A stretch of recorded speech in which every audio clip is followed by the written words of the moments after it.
এক মার এক ছেলে পানিতে পড়ে মারা গেছে, মা তো কাঁদতেছে, সকালবেলা ছেলেরে পাইছে, রাতের বেলা পানিতে পড়ে মারা গেছে। এখন যে যেমন পারতেছে সে তেমন সান্ত্বনা দিচ্ছে। তো এলাকার হুজুর উনি যাইয়া ওই মাইয়েতের মাকে সান্ত্বনা দিচ্ছে, কাকি কান্দেন না, আপনার ছেলের যে মরণ, এরকম মরণ কয়জনের কপালে আছে? ও তো শহীদ। আমি হাদিসে পড়েছি, এক তো জুমার রাত মারা গেছে, তার কবর আযাব মাপ। 2 নম্বরে রমজানে মারা গেলে মোমেনের কবর আযাব মাপ। 3 নম্বরে পানিতে পড়ে মরলে শহীদ, এটা আমি হাদিসে পড়েছি। 18 প্রকারের মৌতকে শহীদি মরণ বলে, তার ভিতরে পানিতে পড়ে মরা। এবার পানিতে পড়ে মরছে কিভাবে? ওই ছেলেটা ওই যে কি এক প্রকারের নেশা আছে না, যা খাইয়ে গরুর গোশত খাতিয়ায়, গরুর গোশত না খালি পরা পেটেতে বমি টমি হয়ে খুব অস্থির হয়ে যায়। তো তাই খাইছে, ওই মাল খাইছে। এই মাল খাইয়ে গরুর গোশত পর্যাপ্ত পাই নেই, এরপরে গুল্লি লেগে চক্কর দিয়ে পানিতে পড়িয়ে মরছে সবে কদরের রাত্রি। পানিতে পড়িয়ে মরছে বলে হুজুর যে তার মারে সান্ত্বনা দিচ্ছে, আপনার বড় ভাগ্য, কিয়ামতে শহীদের মা হয়ে উঠবেন। ওই মহিলা আমার কাছে ফোনে জিজ্ঞেস করে, হুজুর এই হুজুর কি সত্যি কথা কইছে নাকি? আমি কি শহীদের মা? আমার ছেলে তো এইভাবে মদ খাইয়ে পানিতে পড়িয়ে মরছে। আমি কইলাম, পানিতে পড়ে মরলি যদি শহীদ হয়, তা তো ফিরাউনও তো পানিতে পড়ে মরছে। কথা কন না কে? ফিরাউনও পানিতে পড়ে মরছে। সব মরণ শহীদ না। বাংলাদেশে বহুত শহীদ, বেশ কিছুদিন আগের থেকে দেখি শহীদ হরিপদ। শহীদ হরিপদ শুনছেন না? শহীদ গয়েশ্বর চন্দ্র। আরে শহীদ হওয়ার জন্য মুসলমান শর্ত, শহীদ হওয়ার জন্য মোমেন হওয়া শর্ত, শহীদ হওয়ার জন্য কলেমাওয়ালা শর্ত।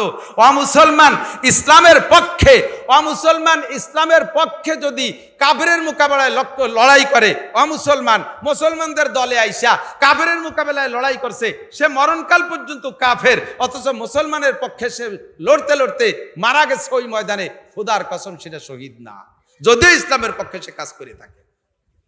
কথা বলেন তো দোস্ত, আমার মরণটা যেন শহীদি মরণ হয়, জোরে বলেন আমিন। মরণ কোন মরণ? শহীদি মরণ। অত পাইকারি ধরে দেই। কি বেশ আগে আমরা এক সময় মেলা দিন আগের থেকে কয়েকজনের শহীদ নিয়ে আমরা অনেক কিছু করি। তো ওই কয়েকজন যে বছর মারা গেছে, সেই বছর তৎকালীন আলেমদেরকে ডাইকা বলতেছে, হুজুর আমাকে এই কয়জন কি শহীদ? হুজুররা তো জীবন ভরে দোটানার মধ্যে, এতদিন ওয়াজ করতে পারি নাই এক দলের চাপে, এখন আবার ওয়াজ করতে পারি না আর এক দলের চাপে। এতদিন এক দলের কথা শোনা লাগছে, এখন আর এক দলের কথা শোনা লাগে। এই দ্বিমুখী অবস্থানের উপরে আমাদের হুজুররা জীবন ভরে আমরা গলাচিপার মধ্যে থাকি। গলাচিপা মানে বরিশালের গলাচিপা না, সব জায়গা গলাচিপা। হুজুরকে ডাইকে কয়, হুজুর আমাকে এই কয়জন কি শহীদ? হুজুররা চিনতে পারছে, যদি শহীদ না কই তাহলে তো রাজাকার কবে, দরিয়ে জেলে দেবে। আর যদি শহীদ কই তাহলে এগিয়াতে বাইসে গেলিও আল্লাহ দরিয়ে জেলে দেবে। কি কব? এই দ্বিমুখী টানাটানির ভিতর দিয়ে হুজুররা চুপ করে বসে রয়েছে, কিছু কয় না। এখন ওই উনাদের মধ্যে এক নেতা কয়, হুজুর ভয় পান কে? বলে ফেলেন। কি বলবো, বলতে তো ভয়ই পাই। আপনাদের কাছ থেকে শুনছি যে শহীদ দাফন হওয়ার পরে কিয়ামত পর্যন্ত শহীদের লাশ মাটিতে পচে না, এটা আপনারাই কইছেন। তো এখন উনাদেরকে বলে দেন, যে কয়জনের শহীদ বলতেছে ওই কয়জনের কবর খুঁজে দেখ পচছে না, ঠিক আছে? যদি পচে যায় বলে দেবেন শহীদ না, আর যদি না পচে তাহলে শহীদ। এখন হুজুররা লাইন পেয়ে গেছে, হ্যাঁ তাহলে তাই হবে, কবর খুঁজে দেখতে হবে। নেতারা কা, হুজুর আপনারা বাড়ি যান, ভাড়ার টাকা দিয়ে দিছি, খোঁচা লাগবে না, যা করার দরকার আমরা কয়ে নেব, কলা গাছের গলায় মালা দিতে হয় আমরাই দিয়ে নেব। কোন মরণটা শহীদ অত তাড়াতাড়ি ফতোয়া দেওয়ার দরকার নাই। তবে আল্লাহ আমার শহীদি মরণ নসিব করে, বলেন আমিন। এ তামান্না থাকতে হবে, আমার মরণটা যেন জুমার দিন হয় ইমানের সাথে, বলেন আমিন। আমার মরণটা যেন কলেমা পড়তে পড়তে হয়, বলেন আমিন। 13 সালে হজে গেছি, হজেতে যখন ফিরে আসি, বিমানে উঠার পরে দেখি একটা বৃদ্ধা মহিলা, উনি সিট পাচ্ছে না খুঁজে, আমারে বলতেছে, বাবা আমার সিটটা কোথায়?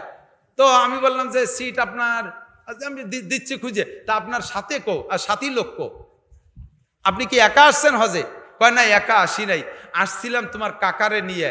তো তোমার কাকা হজের থেকে হজ সাইরা মদিনায় যাওয়ার পরে হজের থেকে মদিনায় যাওয়ার পরে ওই মদিনায় যাওয়ার পরে ইন্তেকাল করেছে। তো ওনাকে ওখানে দাফন করে আমি রেখে আসি। এই বলার পরে আর বুড়ি কথা বলতে পারতেছে না। তা আমি পরে বসাই টসাই দিয়ে কিছুক্ষণ পরে কাছে যে পর্দার সাথে আরেক দিক তাকে বললাম, কাকি আপনি কি মনক্ষুণ্ণ হয়ে বাড়ি যাচ্ছেন নাকি যে কাকারে রেখে আসলেন? বাবা উনি যে জীবনে কতবার বলছে, বা উনার ভাষায় বলছে, আমি ফার্সিতে বলি, উর্দুতে বলি, রহে মেরা মাসকান হাওয়া লিয়ে কাবা বনে মেরা মদফন দিয়া রে মদিনা। উনার বাংলায় উনি বলতেন, আল্লাহ আমি বেঁচে থাকলে যেন মক্কার জমিনে বেঁচে থাকি, আমার মরণটা যেন মদিনায় যে হয়। আমার মনে হয় উনার কোন দিনে দোয়া যেন আল্লাহ কবুল করছে। বাবা ওনাকে মদিনায় রেখে আসতে পারছি, আমি বড় তৃপ্তি সহকারে খুশি মনে বাড়িতে যাইতেছি যে আমার স্বামী রসুলের এলাকায় দাফন হয়ে আছে, রসুলের সাথে হয়তো তার সম্মান হবে। আরে ভাই কবরস্থানের একটা ফজিলত আছে, একটু বলে যাই সাথে সাথে। যত বড় দামি কেউ হন না কেন, আলাদা আলাদা বাড়ির পাশে নিজের বাউন্ডারির ভিতরে কবর তামান্না করবেন না। আপনারা গণকবরে কবর নেওয়ার চেষ্টা করবেন, যেখানে হাজারো মানুষের কবরস্থান আছে ওখানে আপনি মাটি দাফন হওয়ার চেষ্টা করবেন। এ কথা ওসিয়াত করে যাবেন যে আমারও বড় কবরস্থানে কবর দিও। কেন? যদি ওই কবরস্থানে কোনো আল্লাহওয়ালা, কোনো আল্লাহর বুজুর্গর দাফন হয়ে থাকে, আর সেই বুজুর্গর কবরে যদি জান্নাতের আলো বাতাস আসে, ওই ওসিলায় কবরস্থানের বাকিরাও শান্তি পেয়ে যেতে পারে। যেমন উদাহরণে বলি, বুঝতে সহজ হবে। আমি এখানে বসে আছি, এই ফ্যানটা শুধুমাত্র আমাকে টার্গেট করেই সেট করছে। দেখবেন আমি নেমে যাব, আর এই সব বড় হুজুর, যত বড় হুজুর থাকুক না কিনাকে ফ্যান দেবে না, বাদ দেবে, তবু ফ্যান দেবে না। অথবা ফ্যানই বাদ দেন, আমি ফ্যান নাই, কারেন্ট নাই, আমি ওয়াশ করতেছি, ঘেমে যাচ্ছি, একটা ছেলে এসে তাল পাখাই দিয়ে আমারে বাতাস দেয় না অনেক সময়? তো তাল পাখার বাতাসের টার্গেট কিন্তু আমি একা, আমার জন্য এতক্ষণ ছিল না, দুজনে বসা ছিল, বাতাস দেয় নেই। আমি যখন আসছি আমারে বাতাস দেয়, যখন আমাকে বাতাস দেয় তখন আমার বাতাসকে আমি একা পাই না, এনরাও পায়, পাশের দুইজনে পায় না। সেম কোয়ালিটি কবরস্থানে যদি আপনি দাফন হন, ওই কবরস্থানে যদি কোনো ভালো আল্লাহওয়ালা মানুষের দাফন থাকে, তার কবরে জান্নাতের আলো বাতাস আসে, ওই সুবাদে অন্যান্য মুমিনরাও ভাগ পেয়ে যেতে পারে। তা আমি বড় খুশির সাথে যাইতেছি যে বিশ্ব নবীর এলাকায় আমার স্বামীকে রেখে যাচ্ছি। যে কথা বলতে যে লম্বা হয়ে গেছে, যে আমার মরণটা চাবো আমি এমন মরণ, যে মরণটা হবে আল্লাহর সন্তুষ্টিজনক মরণ। এজন্য আমি গুনাহ করার সময় খেয়াল করব যে আমি গুনাহটা যে গুনাহ করতেছি, এই হালাতে যদি আমার মরণ হয়, জেনা অবস্থায় মরণ হয়, মদ মুখে থাকা অবস্থায় মরণ হয়, গাঁজা অবস্থায় মরণ হয়, সুদের টাকা থাকে অবস্থা, হাতে থাকা অবস্থায়, পকেটে থাকা অবস্থায় মরণ হয়, ঘুষের টাকা হাতে থাকা অবস্থায় যদি আমার মরণ হয়, তাহলে মরণটা কত বড় লজ্জাজনক মরণ হবে। আমি কিয়ামতে আল্লাহর সামনে মুখ দেখাবো কি করে? এই জন্য আমি সেখান থেকে ফিরে আসবো। আল্লাহ তাআলা আমাদের সকলকে ফিরে থাকার তৌফিক দান করে, জোরে বলেন আমিন। গুনাহ থেকে ফিরে থাকার তৌফিক দান করে। তাহলে 1 নম্বরে ইসলাম হলো, 1 নম্বরে নামাজ, 2 নম্বরে রোজা, কলেমায়ে শাহাদাত 1 নম্বর, 2 নম্বরে নামাজ, 3 নম্বরে রোজা, 4 নম্বরে যাকাত, 5 নম্বরে তৌফিক থাকলে হজ করা। আমরা জীবন ভরে এটা আমাদের নৈতিক দায়িত্ব, এই নামাজ রোজা হজের ওয়াজ করেই বেড়াচ্ছি, কিন্তু সফল হতে পারতেছি না। এখনই আজান দেন, এখনই একটা ওক্ত বানায় আজান দেন, এই নামাজের ওয়াজের পরেই দেখবেন অর্ধেকের বেশি যুবক আটা দেশে গোটাইয়া আইছিলাম একটু ওয়াজ শুনতে, তাকে আজান দিয়ে ঝামেলা বাঁধাই দিল। এটা নামাজের একটা গ্যাঞ্জাম বাঁধাই দিয়েছে। ওয়াজ শুনতে মজা লাগে, নামাজে মজা লাগে না। ও দোস্ত, এই জন্য আমি বলবো বিগত সরকার থাকাকালে সরকারের বাড়ির কাছে যাই আমি ওয়াজ করছি, সরকাররা আমি পরামর্শ দিছি টিকে থাকার জন্য 3টে কথার পর আমল করেন, আমল 3টে কথার করে নাই, এজন্য টিকতেও পারে নাই। আমি এখনো বলবো, যারা ভবিষ্যতে সরকার আসার পরিকল্পনায় আছেন বা বর্তমানে যারা আছেন, আল্লাহর রহমত তারা পাবেন, আল্লাহর খাস রহমত পাবেন। আসমান থেকে রহমত, জমিন থেকে বরকত। আল্লাহ কাল্লা ফাতাহনা আলাইহিম বারাকাতিম মিনাস সামাই ওয়াল আরদ, আসমান আর জমিন থেকে শান্তি আর রহমতের বরকতের দরজা খুলে দেব। আমি মাত্র 3টে দাবি করেছি, 13 দফা না, 9 দফা না, 6 দফা না, 1 দফা না, আমি 3টে দাবি করি। আমার বিশ্বাস গোটা বাংলাদেশের মুসলমান আমার 3 দফার সাথে একমত থাকবে। এই 3 দফা যে সরকার বাস্তবায়ন করবে, আল্লাহর কসম ওই সরকারের উপরে আসমানি রহমত নাজিল হবে, দেশের কোনো জনগণ তার বিপক্ষে যাবে না। এই সরকার, যে সরকার এই 3টে দাবি বাস্তবায়ন করবে। 1 নম্বরে জাতীয় সংসদ থেকে নামাজটাকে বিল আকারে পাশ করা হোক। একমত কারা কারা? বোঝেন নাই। নামাজ যদি সরকারি সাংবিধানিকভাবে বিল আকারে পাশ হয়, তাহলে সবাই নামাজ পড়তে বাধ্য। কথা বলেন ঠিক না? আপনারা একমত কারা কারা? আবার একটু হাত দেখেন। আরে পাস না হলেও পাস হওয়ার নেকিতে আমরা জান্নাতি হয়ে যাবো ইনশাআল্লাহ। 18 কোটি মুসলমান নামাজি হোক, সবাই চান। আমরা ওয়াজ করে পড়াতে পারতেছি না, ওয়াজ করে পড়াতে পারতেছি না। এ জায়গা যদি একটু শাসন, একটু লাঠি আসে না, তাহলে কিন্তু ওয়াই খুব কাজে।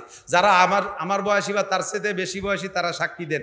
প্রেসিডেন্ট এরশাদ সাহেব যখন মার্শাল ল দিয়েছিল, মুরব্বীকে মনে আছে নাকি?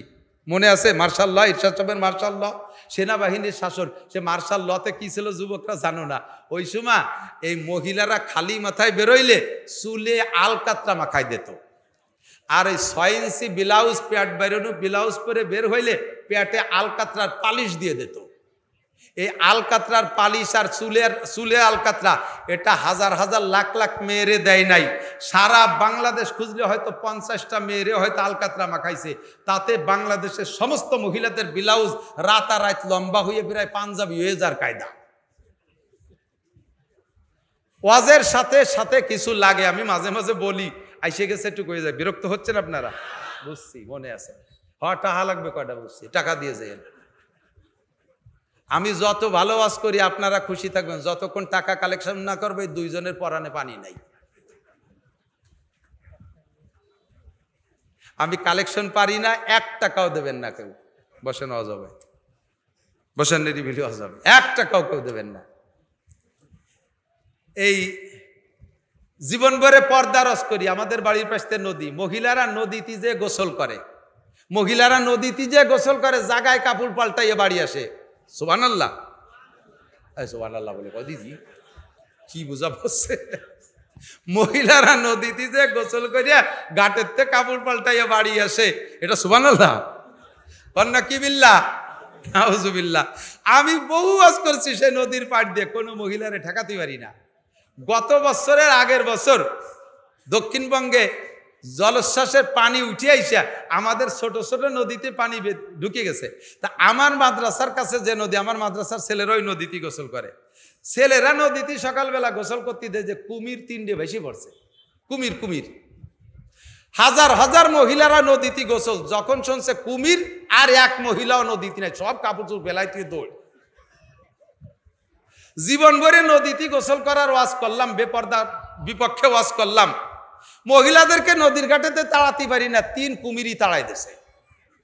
কাজেই আমি বলতে চাই, আমাদের ওয়াজ, নামাজ, রোজা, হজ, যাকাত, পর্দা, প্রশিদা, হালাল হারাম ইত্যাদি নিয়ে জীবন ভরে করি, মানুষকে সাইজ করতে পারতেছি না। এটা একমাত্র সংসদীয়ভাবে যদি বিল আকারে পাস হয়, মুসলমান নামাজি হতে হবে। সাবালেগের পরে কোনো মুসলমান স্কুল, কলেজ, ইউনিভার্সিটি, অফিস, আদালত কোনো জায়গায় নামাজের রক্ত বেনামাজি থাকতে পারবে না। সাংবিধানিকভাবে যদি এটা হুকুম করে দেয়, তাহলে সকলে নামাজ পড়তে বাধ্য। আর আল্লাহ পাক ওয়াদা করেছেন, তাহলেই তোমাদের উপরে আসমানি রহমত, জমিনের বরকত নাজিল হবে। কোন সুবহানাল্লাহ। আপনাদের বিশ্বাস হয় কি হয় না? বিশ্বাস না হইলে বললে অন্য কিছু বুঝেন না। ও জঙ্গি মঙ্গি তকমা সব শেষ হয়ে গেছে। যাই দেখেন আফগানিস্তানে মাত্র 2 বছর শাসন করে মৌলবীরা, মাত্র 2 বছর শাসন করে মৌলবীরা। এখন আমেরিকান ডলারের চাইতে আফগানি টাকার দাম বেড়ে গেছে। কথা বলুন ঠিক কি ঠিক না? যেই গাছে আগে সেই গাছই রয়েছে, এখনো আগেও যে গাছ ছিল এখনো সেই গাছ রয়েছে, আনারের গাছ। আগে 1 কেজি আনার হইতে 4টি আনার লাগতো, 4টি আনারে 1 কেজি হইতো। আফগানের মৌলবীদের শাসনে আসার পরে, মৌলবীদের শাসনে আসার পরে সেই গাছের আনার এখন একটা আনারে 2 কেজি হয়। সেই সময় 4 আনারে 1 কেজি, আর এখন 1 আনারে 2 কেজি। গাছ সেই জায়গায় রয়ে গেছে, গাছ পাল্টায় নাই, শুধুমাত্র শাসন ব্যবস্থা পাল্টে গেছে। আল্লাহ পাক তার ওয়াদা বাস্তবায়ন করে দেখাইছে, আসমান থেকে রহমত আর জমিন থেকে বরকতের দরজা আমি খুলে দেব। আমিও দাবি করি, ও বাংলাদেশের জনতা, যত মিটিং মিছিল আর ধর্মঘট করো, শান্তির যত বুলিয়া ওড়াও, যারাই শান্তির স্লোগান দেশে, বহুত শান্তিওয়ালারে দেখছি স্বাধীনের পরে থেকে 50 বছর, বহুত শান্তিওয়ালারে দেখছি স্লোগান দেয়, অমুক বাইরে দিলে ভোট শান্তি পাবে দেশের লোক, বোতল ভাই যেখানে আমরা আছি সেখানে, বোতল ভাইকে দিলে ভোট বোতল খাবে দেশের লোক, বোতল ভাই জেলখানায়, আমরা সবাই পায়খানায়। শান্তির বাস হয়ে গেছে। কথা বলেন ঠিক ঠিক না? এখন যদি শান্তি পাইতে হয়, তাহলে একমাত্র শান্তিদাতা কে? তার কাছ থেকে শান্তি পাইতে হলে তার সংবিধান, 1 নম্বর সাংবিধানিকভাবে সংসদ থেকে নামাজটাকে বিল আকারে পাশ করা হোক। পড়েন আর না পড়েন এর পক্ষে কারা? আর একবার একটু হাত দেখাবেন, 2টো হাত। নামাজের পক্ষে সবাই বলেন, নামাজের পক্ষে। আমি বলবো নামাজের বিল, আপনারা বলবেন সংসদে পাস হোক। নামাজের বিল, নামাজের বিল, নামাজের বিল আল্লাহ কবুল করেন, বলেন আমিন। অসত্য বলেছি?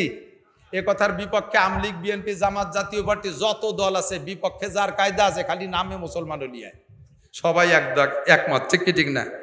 এই কাম যে করবে তারে সবার ভোট তার জন্য আমি চেয়ে দেবো। 2 নম্বর হলো পর্দার বিল। পর্দাটাকে বিল আকারে পাস করতে হবে। গার্মেন্টসে চাকরি করবে, মহিলাদের গার্মেন্টস আলাদা, ওর মধ্যে পুরুষদের মহিলাদের মজা নিতে পারবেন না। মেয়েরা স্কুল কলেজ ইউনিভার্সিটিতে পড়বে, তাদের স্কুল কলেজ আলাদা। এটা করা সম্ভব কি সম্ভব না? সম্ভব কি সম্ভব না? মেয়েরা তাদের স্কুল কলেজে পড়ে ডাক্তার হোক, তার ডাক্তার হওয়া দরকার আছে, মেয়েরা দরকার আছে। মেয়েরা পুলিশ হবে দরকার আছে, কারণ মহিলা আসামি যদি হয় তাহলে তারা কি একজন পুরুষ পুলিশ দিয়ে হাত ধরে আনতে পারবে? মহিলা পুলিশ লাগবে, সে জায়গায় লাগবে অফিসার লাগবে। মহিলাদের শিক্ষার ব্যবস্থা আলাদা হোক। মহিলা পুলিশের চাকরি করবে, তাদের অফিস আদালত, তাদের থাকার জায়গা আলাদা হবে। পুরুষদের আর মহিলাদের একসাথে মিক্সার করে দেবেন না। রাতের বেলা পেট্রোল ডিউটিতে বেরোবে, 2 দল একসাথে মিশে যাবে, গাড়ির ভিতরে বসে বসে পেট্রোল ডিউটি না করে নানান ডিউটি করে বাড়ি চলে আসবে। দেশের ভিতরে ওদের মাধ্যমে আসমানি গজব নাজিল হবে। কথা বলেন ঠিক কি ঠিক না?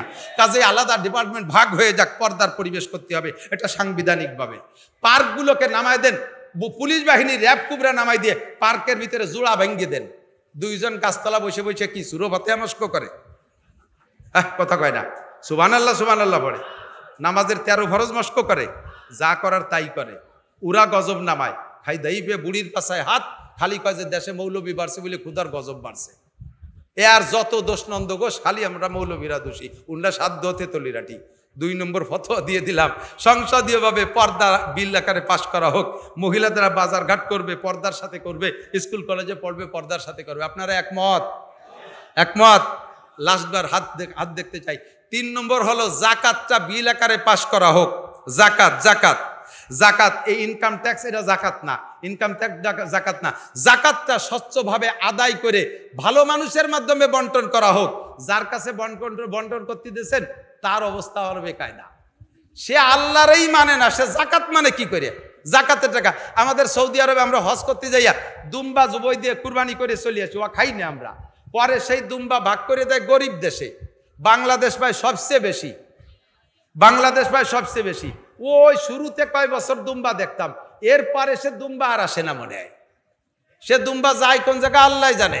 বড় বড় মিয়াগে কি কব আর, কয়বরের মতো এক ফ্রিজ বানাইছে বাড়ি, 2-3 ডিপ ফ্রিজ বাড়া সেই সৌদি আরবের দুম্বা বাংলাদেশের গরিবের জন্য আসে।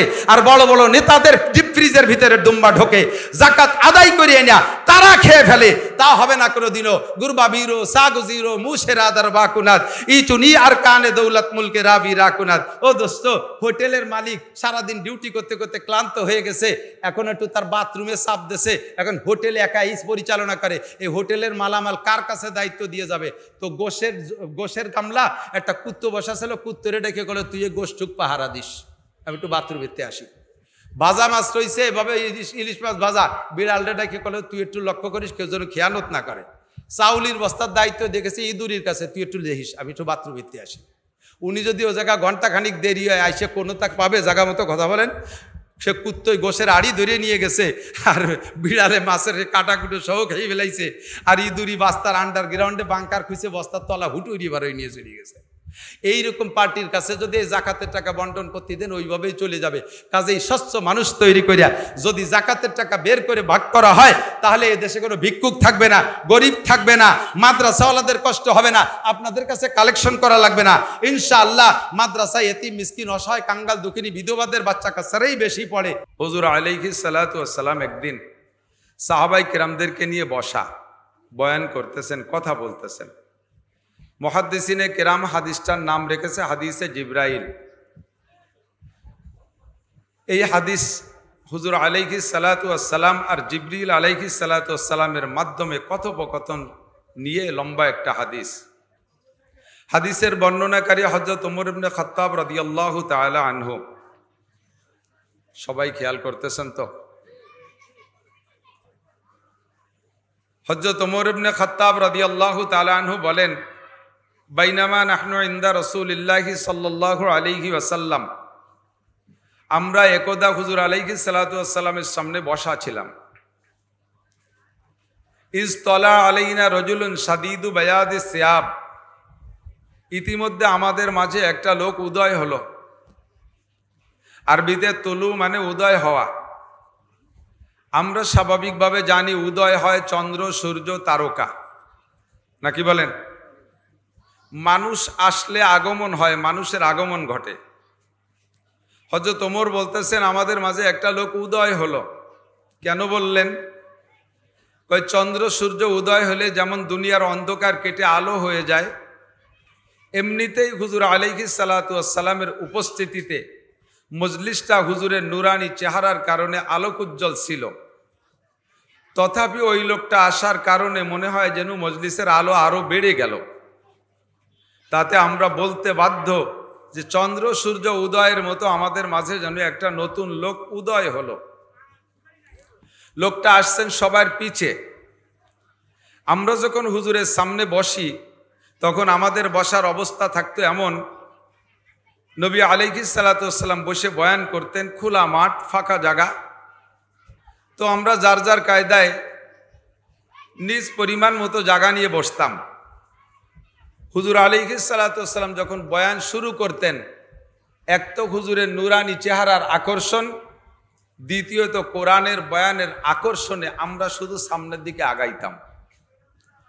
আমাদের মাঝে আর হুজুরের মাঝের সম্পর্কটা ছিল যেন চুম্বক আর লোহার সম্পর্ক। একটা লোহা, একটা চুম্বক, পাওয়ারফুল, খুব শক্তিশালী পাওয়ার হলে একটা চুম্বক যদি এই টেবিলের মাঝখানে রেখে ছোট্ট ছোট্ট টুকরো লোহা যদি টেবিলের উপরে ছড়িয়ে রাখা হয়, তাহলে এই পাওয়ারওয়ালা শক্তিশালী চুম্বকের আকর্ষণে এই ছোট্ট লোহাগুলো যার যার জায়গায় থাকতে পারে না, চুম্বকের দিকে আগায়। প্রমাণ আছে না নাই? ট্রাই করে দেখতে পারেন বাড়ি গিয়ে। তো হুজুর যখন বয়ান করতেন আমরাও এরকম চুম্বকের মতো আগাইতে থাকতাম। আগাইতে আগাইতে আগাইতে আগাইতে এমন হতো যে বসতে বসতে আমাদের দুইজনের মাঝখানে মিশতে মিশতে একটা আঙ্গুল ঢুকানোর জায়গা থাকতো না। এভাবে আমরা গায়ে গায়ে মিশে বসতাম। তো বসতে বসতে এভাবে আমাদের বসা হয়ে গেছে। ইতিমধ্যে ওই নতুন লোকটা আগমন হলো, উনি পিছনে এসে দাঁড়াইলেন। পিছনে অনেক জায়গা, কিন্তু পিছনের অনেক জায়গা থাকা সত্ত্বেও উনি পিছনে না বসে উকি মারতেছেন মাঝে কোনো জায়গা আছে কিনা বসার জন্য। তো উকি মেরে দেখলেন মাঝে কোনো জায়গা নাই।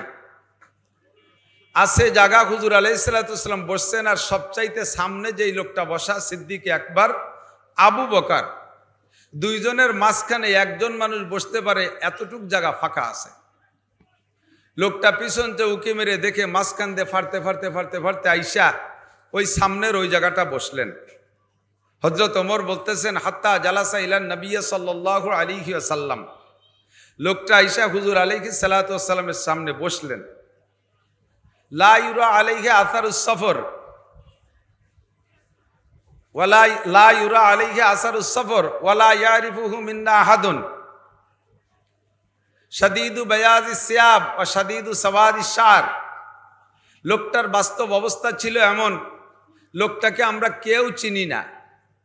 আমরা শামে ব্যবসা করি, সিরিয়ায় ব্যবসা করি, বিভিন্ন দেশে ব্যবসা করি, বাণিজ্যিক সূত্রে এলাকার ছোট বড় অনেককে আমরা চিনতাম, কিন্তু এই লোকটাকে কেউ আমরা চিনি না। তো যেহেতু লোকটাকে চিনি না, সেহেতু লোকটা মুসাফির। আমাদের আশেপাশে 50-60-100 কিলোমিটারের মধ্যে হলেও আমরা তাকে চিনি, আমাদের সামাজিকতার অবস্থায় আমরা তাকে চিনি। কিন্তু এই লোকটাকে চিনি না, তাতে বোঝা যায় যে সে 100 কিলোমিটারের দূরের মানুষ। আর শরীয়তের পরিভাষায় মুসাফির বলে, আমাদের এখনকার ইংরেজি হিসাবে 78 কিলোমিটারের দূরের মানুষ, 78 কিলোমিটারের দূরের মানুষ যদি আসে তাহলে সে লোকটা মুসাফির। যেমন আমি আজকে মুসাফির, আমি 78 কিলোমিটারের দূরের থেকে আসছি। তো এই লোকটাকে আমরা কেউ চিনি না, অবশ্যই লোকটা মুসাফির। তো মুসাফির হলে তার ভিতরে কয়েকটা বৈশিষ্ট্য থাকে। একটা হলো লং জার্নি, সফর, মরুভূমির দেশে যদি সফর করে আসে তাহলে সাদা কাপড়, পরিষ্কার কাপড় পরে আসলে লম্বা সফরের কারণে কাপড় অতটা পরিষ্কার থাকে না, কাপড় ময়লা হয়ে যায়। আমি আমার গাড়িতে আসছি, গাড়ির ভিতরে বসে আসছি, কাপড়টা অনেক সুন্দর পরিষ্কার কাপড় পরে আসছি। সারাদিন গাড়িতে চলতে চলতে আমার কাপড়টা অনেকটা ময়লা হয়ে গেছে। তো এই হিসেবে লোকটার কাপড় ময়লা হওয়ার কথা ছিল, কিন্তু কাপড় ময়লা না, শাদীদু বায়াজি সিয়াব, গায়ের কাপড় এমন সাদা, জীবনও কোনোদিন এমন সাদা দেখিনি। মনে হয় যেন পাশে বাসা, ওখান থেকে নতুন কাপড় পরে বেরিয়ে আসছে। আবার মরুভূমির দেশে এভাবে একা একা হেঁটে আসলে বা ঘোড়ার পিঠে আসলে, খালিভাবে হেঁটে আসলে তার চুলের ভিতরে ধুলো বালু ঢুকবে, বাতাসে উড়বে, তা আউলো কেশ বাউল বেশ হয়ে যাবে, চুল এলোমেলো হয়ে যাবে, চুলের মধ্যে ধুলো বালু দেখা যাবে। তাও না, শাদীদু সাওয়াদি শার, মাথার চুল একেবারে কুচকুচে মিচমিচে কালো, মনে হয় যেন পাশে কোথাও বাসা হবে, নতুন করে গোসল করে মাথায় তেল লাগাইয়া চিরুনি করে আসছে, এত সুন্দর চকচকে কালো চুল। আবার কেউ তাকে চিনি না। মুসাফির হলে হাতে একটা ব্যাগ থাকবে, মুসাফির যারা দূরে যায় কিছু একটা ব্যাগ থাকে, তার কিছু সরু সামান থাকে, হাতে কোনো ব্যাগও নাই। একদিকে সে মুসাফির, আমরা তারে চিনি না, অপরদিকে মুসাফির হিসেবে কোনো আলামত নাই। এই অপরিচিত লোকটা পিছনে জায়গা পাইছে, সেখানে বসবে, অথচ তা না বইসা মাঝখানে মজলিসটা ফাড়তে ফাড়তে আইসা নবী আলাইহিস সালাতু ওয়াস সালামের মাঝখানে একটা সিট খালি আছে, এই খালি সিটটা দখল করে বসলেন। সবচেয়ে নিকটে বসা ছিলেন আবু বকর আর হুজুর, এই মাঝখানে একটা সিটে বসলেন। বসার অ্যাটেনশনটা কেমন ছিল? হাত্তা জালাসা ইলা নবী সাল্লাল্লাহু আলাইহি সাল্লাম ফাআসনাদা রুকবাতাইহি ইলা রুকবাতাইহি, ওই লোকটার হাঁটু দুইটা হুজুর আলাইহিস সালামের হাঁটুর সাথে মিশিয়ে দিলেন। একটু লক্ষ্য করতে হবে, বুঝতে হবে কথা। লোকটার হাঁটু দুইটা হুজুরের হাঁটুর সাথে মিশিয়ে দিয়ে বসলেন। আপনারা জবাব দেবেন, এই লোকটা হুজুরের হাঁটুর সাথে হাঁটু মিশিয়ে বসলেন, দুইটা হাঁটুর সাথে দুইটা হাঁটুকে মিশাইলেন। দুইটা হাঁটুর সাথে সামনের জনের হাঁটু মিশাইতে হলে কোন ভাবে বসলে দুইটা হাঁটু মেশে? আলা হায়াতি তাশাহুদ আত্তাহিয়াতুস সূরাতে ছাড়া মেশে। কারণ দুইজন যদি সামাসামি বসা থাকে, তাহলে একজন যদি হয় 7 ফুট লম্বা, আর একজন যদি হয় 5 ফুট লম্বা, আর এইভাবে আমরা যেভাবে বসি, আসন দিয়ে বসছি অনেকে, এই আসন দিয়ে যদি বসি, তাহলে 7 ফুটালা লম্বা যে, 7 ফুট লম্বা যে, তার হাঁটু দুটো ভেসালের বাসের মতো কত দূর সরে চলে যাবে না? আর 5 ফুট যিনি, উনার হাঁটু খাটো পড়ে যাবে, হাঁটুর সাথে হাঁটু মিশবে।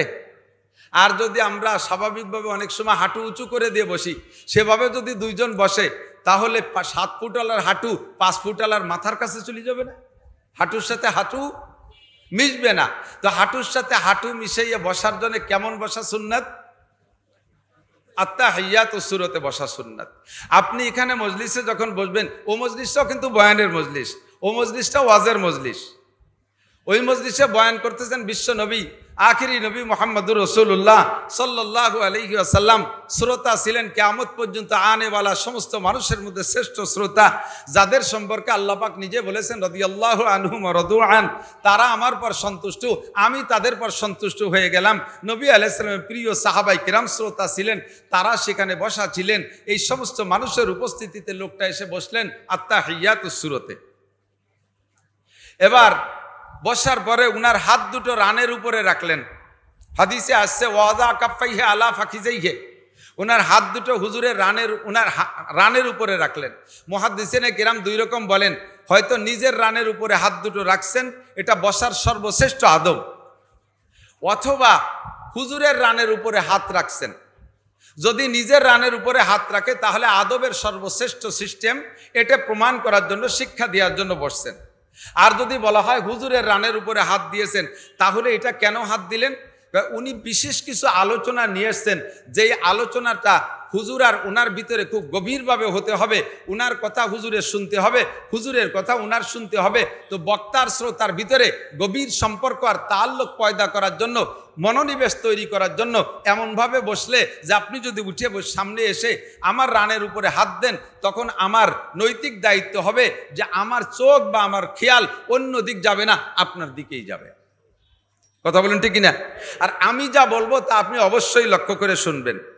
বক্তার শ্রোতার ভিতরে একটা আকর্ষণ পয়দা তৈরি করার জন্য একটা সিস্টেম শিখেছেন। যেমন এদিক তাকান, আপনারা শহর অঞ্চলের মানুষ, ঢাকা শহরে থাকেন, রাজধানীর মানুষ, অবশ্যই গ্রামেও আপনাদের বাড়িঘর অনেকেরই আছে, গ্রামের খবর রাখেন। খেজুর গাছ কাটা দেখছেন? খেজুর গাছ রস বের করে, দেখছেন না? তো খেজুর গাছ কাটলে খেজুর গাছে একটা কলসি পাতে না, একটা কলসি দেয়। এই কলসিটা যদি নিচে অনেকখানি ঝুলাইয়া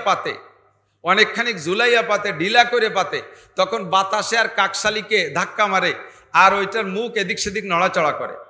খেজুর গাছ থেকে রস পড়তিছে পর্যাপ্ত, সারা রাত, আরবি আমাদের আঞ্চলিক ভাষায় বলে ফুটায়, সারা রাত ফোট পড়ছে। কিন্তু খেজুর গাছ যিনি কাটছেন গাছি, উনি কলসটাকে লুজ করে ঢিলা করে পাতার কারণে বাতাসে দুল খাইছে, তারপরে বাদুর চামচিকায় এসে দুল দেশে, ধাক্কা দেশে, খেজুর গাছের থেকে নালি থেকে যেটা রস পড়ে ওইটা থেকে কলসটা এদিক সেদিক নাড়াচাড়া হওয়ার কারণে রস কিন্তু সম্পূর্ণ ভিতরে যায় না, রস বেশিরভাগই বাইরে পড়ে, ঠিকই না? রস যদি ভিতরে নিতে হয় তাহলে সম্পূর্ণ কলসের মুখটা ওই নালির ভিতরে ঢুকানো থাকতে হবে, নালিটা কলসের ভিতরে মুখ ঢুকানো থাকতে হবে, তাহলেই রস ঠিক মতো যাবে, ঠিকই না? তো খেজুর গাছের থেকে যেমন রস ঠিলের মধ্যে পড়ার জন্য টাইট করে কলস পাতা লাগে, বক্তারা একটা খেজুর গাছ, মুখ একটা নালি, কোরআন হাদিসের রস পড়বে, শ্রোতারা ঠিলের মতো, কলসের মতো, এটা যদি টাইট করে পাতা থাকে তাহলে রসটুক ভিতরে পড়বে, নইলে কাকশালিকে ঠেলা ধাক্কা মারবে। কাকশালিকের তো অভাব নাই, মিস্টার ইবলিস ফাঁকে ফাঁকে ঘুরতেছে, আজকে মাহফিল থেকে লাখ লাখ সেলা সামুন্ডা ছাইড়ে দিয়েছে, গানের মাহফিলে শয়তান যায় না, জারি যাত্রা, করসা, গাজীর গান, গুণযাত্রা মাহফিলে শয়তান যায় না, কারণ ও জায়গা শয়তানে একবার স্টার্ট দিয়ে ছাড়ি দিয়েছে, কাজ চলতি তালেই আছে, ওখানে আর তার বিরক্ত করা লাগে না। কিন্তু এই জায়গা প্রত্যেকটা মানুষের সাথে সাথে দুই একজন থাকতে পারে কি পারে না? আমার আপনার মনটাকে, আমার আপনার এই শ্রোতার কলসটাকে, মুখটা এদিক নেবে ওদিক নেবে, মাঝে মাঝে বলবে চল একটু ফোন করে আসি, চল একটু চা খেয়ে আসি, চানাচুর খেয়ে আসি, এভাবে ঠেলা ধাক্কা দিয়ে রস ভিতরে ঢুকতে দেবে না, যাতে বক্তার মুখের রসটা শ্রোতার ভিতরে পরিপূর্ণ ঢোকে। এই বসার পদ্ধতিটা ওই ভদ্রলোক এসে সামনে বসে শিখিয়ে দিয়েছে, হুজুর আলাইহিস সালামের রানের উপরে হাত দিয়েছে যাতে বক্তা শ্রোতা সরাসরি মুখোমুখি হয়। এইভাবে বসানোর পরে এরপরে লোকটা জিজ্ঞেস করতেছে, চারটে জিজ্ঞাসা, আমি সংক্ষেপে শুধু চারটে জিজ্ঞাসার কথা বলে শেষ করে দেব, তার আগে বলতে চাইছি সেই কথাটা। এক নম্বরের প্রশ্ন হলো, ওই লোকটা এসে জিজ্ঞেস করতেছে, ইয়া মুহাম্মদ আকবিরনি আনিল ঈমান, হে মুহাম্মদ আমাকে ঈমান শিখিয়ে দেন তো, ঈমান কি জিনিস? যেই ভদ্রলোক ঈমান সম্পর্কে জিজ্ঞাসা করতেছেন হুজুরের কাছে, ওই ভদ্রলোক এমনই ব্যক্তি যার কাছ থেকে 1 লক্ষ 2 লক্ষ 2.5 লক্ষ 3 লক্ষ নবী রসুলরা ঈমান শিখেছেন। প্রত্যেক নবী রসুলরা ঈমানের দাওয়াত দিয়েছেন ওই লোকটার কাছ থেকে ঈমান শিখে। তাহলে ওই লোকটা কত বড় আলেম, 104খানা আসমানি কিতাবের হাফেজ, এত বড় শিক্ষিত হইয়া সমস্ত নবী রসুলদের কাছে বার্তা বহন করে নিয়েছেন। এই লোকটা নবী আলাইহিস সালামের কাছে ঈমান জিজ্ঞেস করতেছেন, উনি ঈমান জানে কি জানে না? জিজ্ঞাসা কেন করতেছেন? জিজ্ঞাসাটা জাস্ট এজন্যই করতেছেন যে উম্মত ওখানে যারা বসা আছে তারা যাতে রসুলের কাছে জিজ্ঞাসাটা কিভাবে করতে হয় এই জিজ্ঞাসার পদ্ধতিটা প্রশিক্ষণ দেওয়া।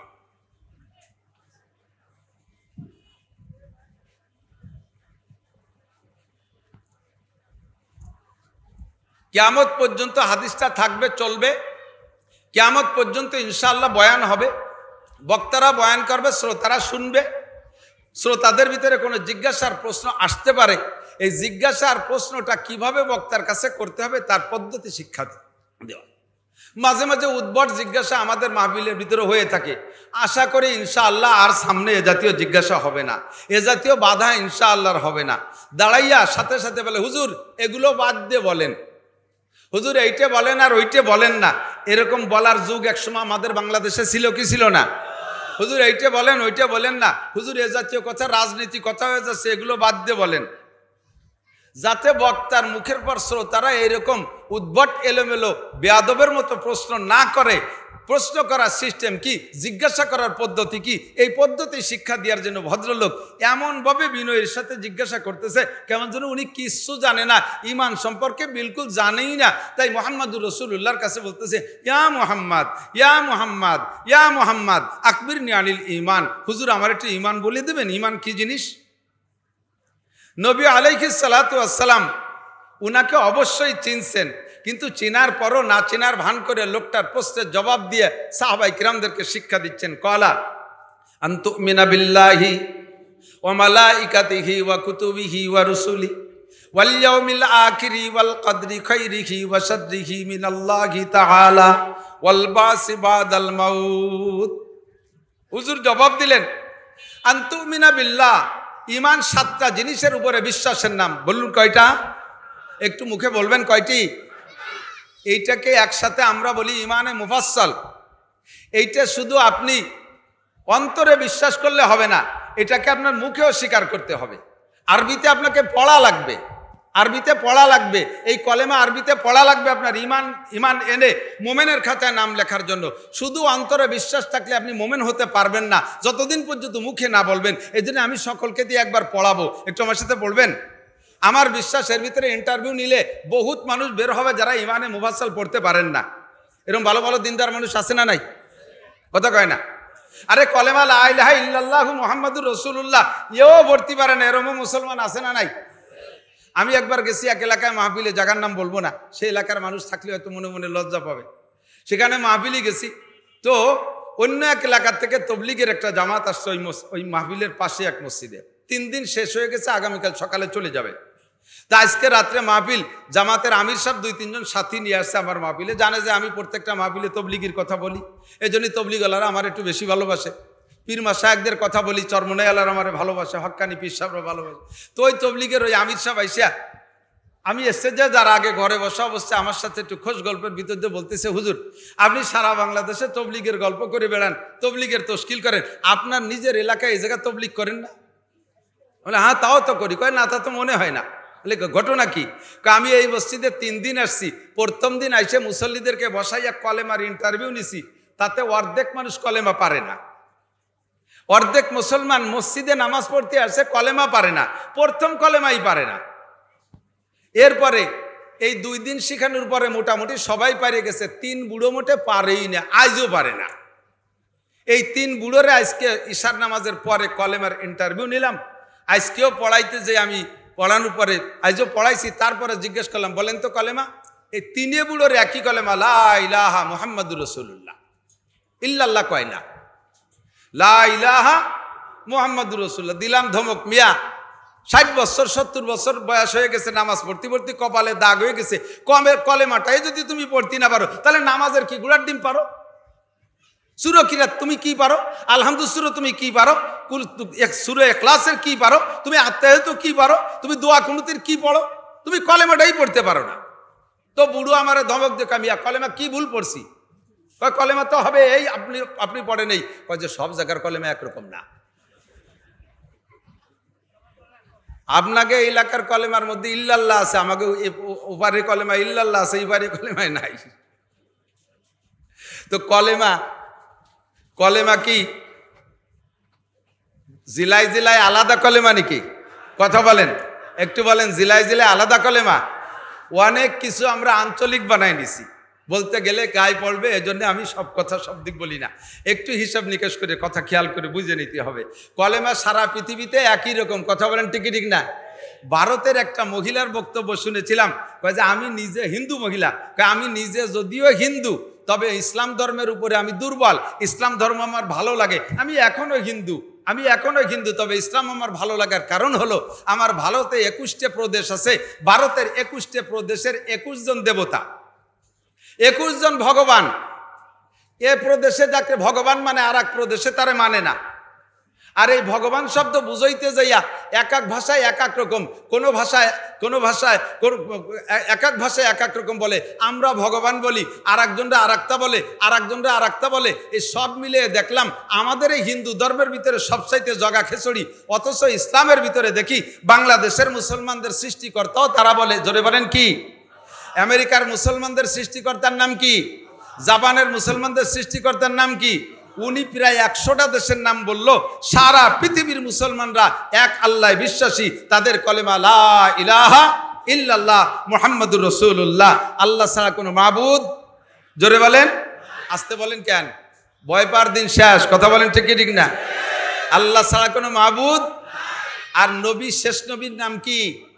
মুহাম্মাদুর রাসূলুল্লাহ সাল্লাল্লাহু আলাইহি ওয়াসাল্লাম। হুজুর বলেন আনা খাতামুন নবিয়্যিন লা নাবিয়্যা বাদি, আমি শেষ নবী, আমার পরে আর কোনো নবীর দরকার হবে। কথা বলেন হবে?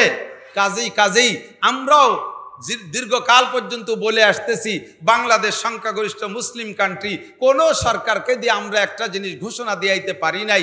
আমাদের অন্তর্বর্তীকালীন সরকার আমাদের বর্তমান বাংলাদেশের অধিকাংশ মানুষের পছন্দের সরকার। এই সরকারের কাছে আমরা দাবি করব, যত কাজগুলো সংস্করণ করবেন, অবশ্যই ইংরা সংস্করণের নাম নিয়ে আসছেন। কথা বলুন ঠিক কি ঠিক না? আমরা দায়িত্ব দিয়েছি আপনারা সংস্করণ করবেন। শুধু সংবিধানের ভিতরে যেগুলো লিখে গেছে সেগুলোর সংস্করণ না, ইসলামের দৃষ্টিকোণ থেকেও যে সমস্ত জায়গা ঘাপলা আছে সে জায়গাও সংস্করণ করবেন। বাংলাদেশ থেকে, বাংলাদেশ জাতীয় সংসদ থেকে সংসদীয়ভাবে কাদিয়ানি ফেরকাকে কাফের বলে ঘোষণা দিতে হবে। কাদিয়ানিরা মুসলমান না কাফের? গোলাম আহমদ কাদিয়ানি মুসলমান না কাফের? তাকে যারা কাফের বলবে না তাদেরও ইমানে ঘাটতি আছে। কথা বলুন ঠিক ঠিক না? আমরা এক বাক্যে স্বীকার করি লা ইলাহা ইল্লাল্লাহ মুহাম্মাদুর রাসূলুল্লাহ। আমাদের কলেমার মধ্যে কোনো ভেজাল। নবী আলাইহিস সালাতু ওয়াস সালামের অত্যন্ত প্রিয় চাচা খাজা আবু তালেব, এনাকে খাজা বলার কোনো দরকার নেই। আমরা খাজা শব্দ ফার্সি শব্দ, সম্মানী ব্যক্তির জন্য খাজা ব্যবহার। খাজা মঈনুদ্দিন চিশতি, খাজা নিজামুদ্দিন আউলিয়া এভাবে বলি না তো। আবু তালেব কাফের, চির জাহান্নামী, কোনো সন্দেহ নেই। 1 সেকেন্ডও জান্নাতে যাবে না।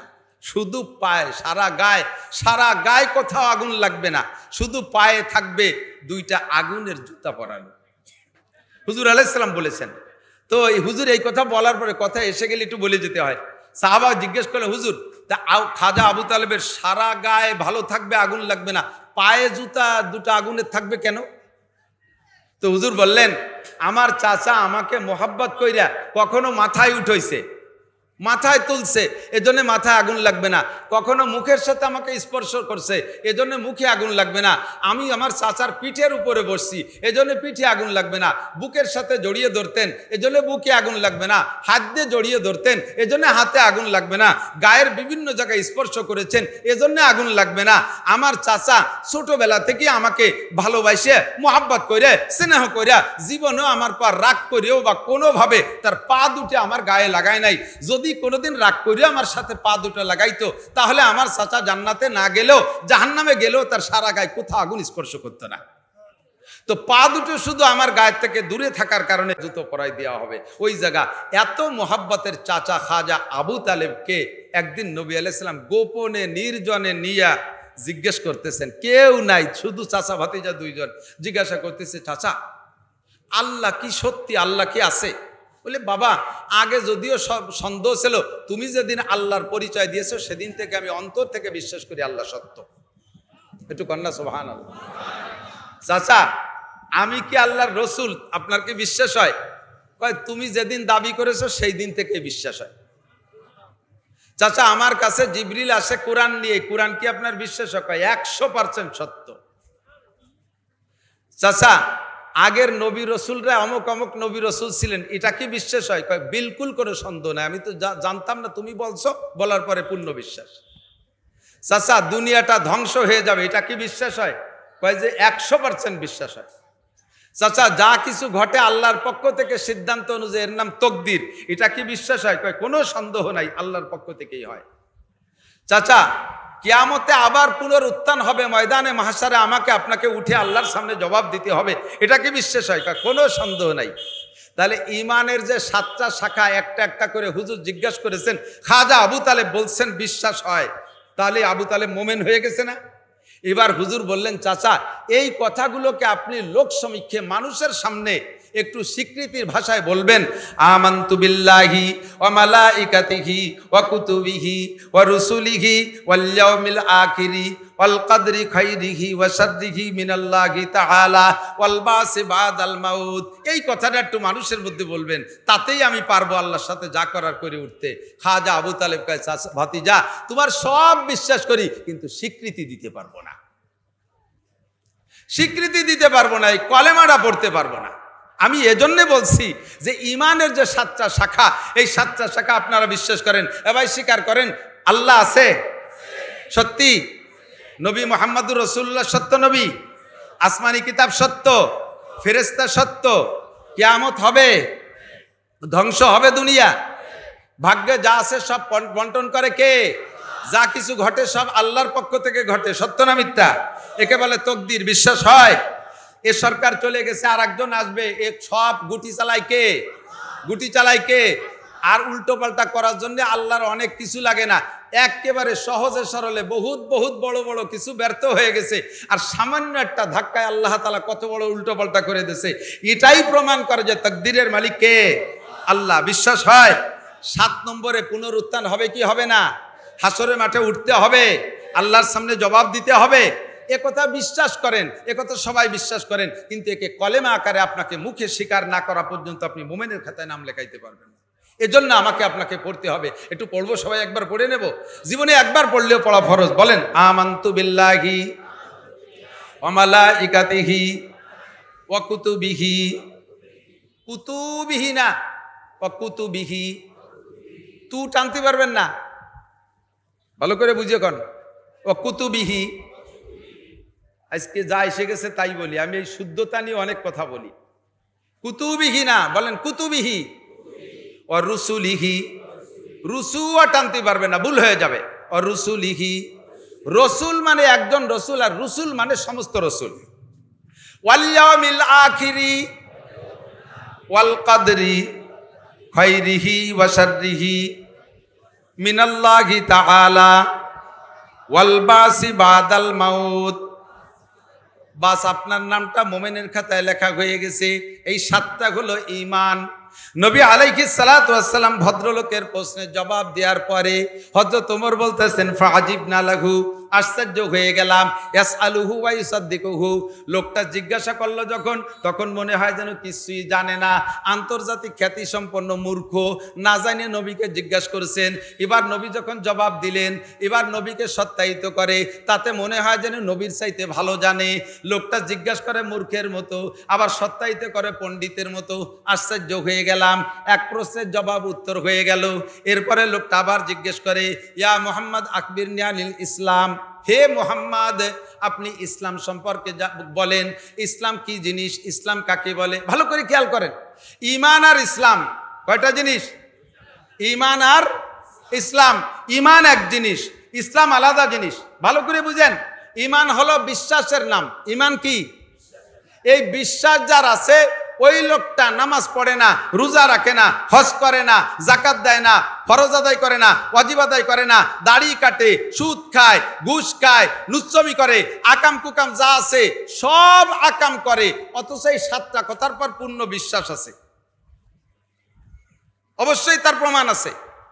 এই যে সমস্ত গুণগুলো থাকা দরকার ছিল, এই গুণগুলো নাই।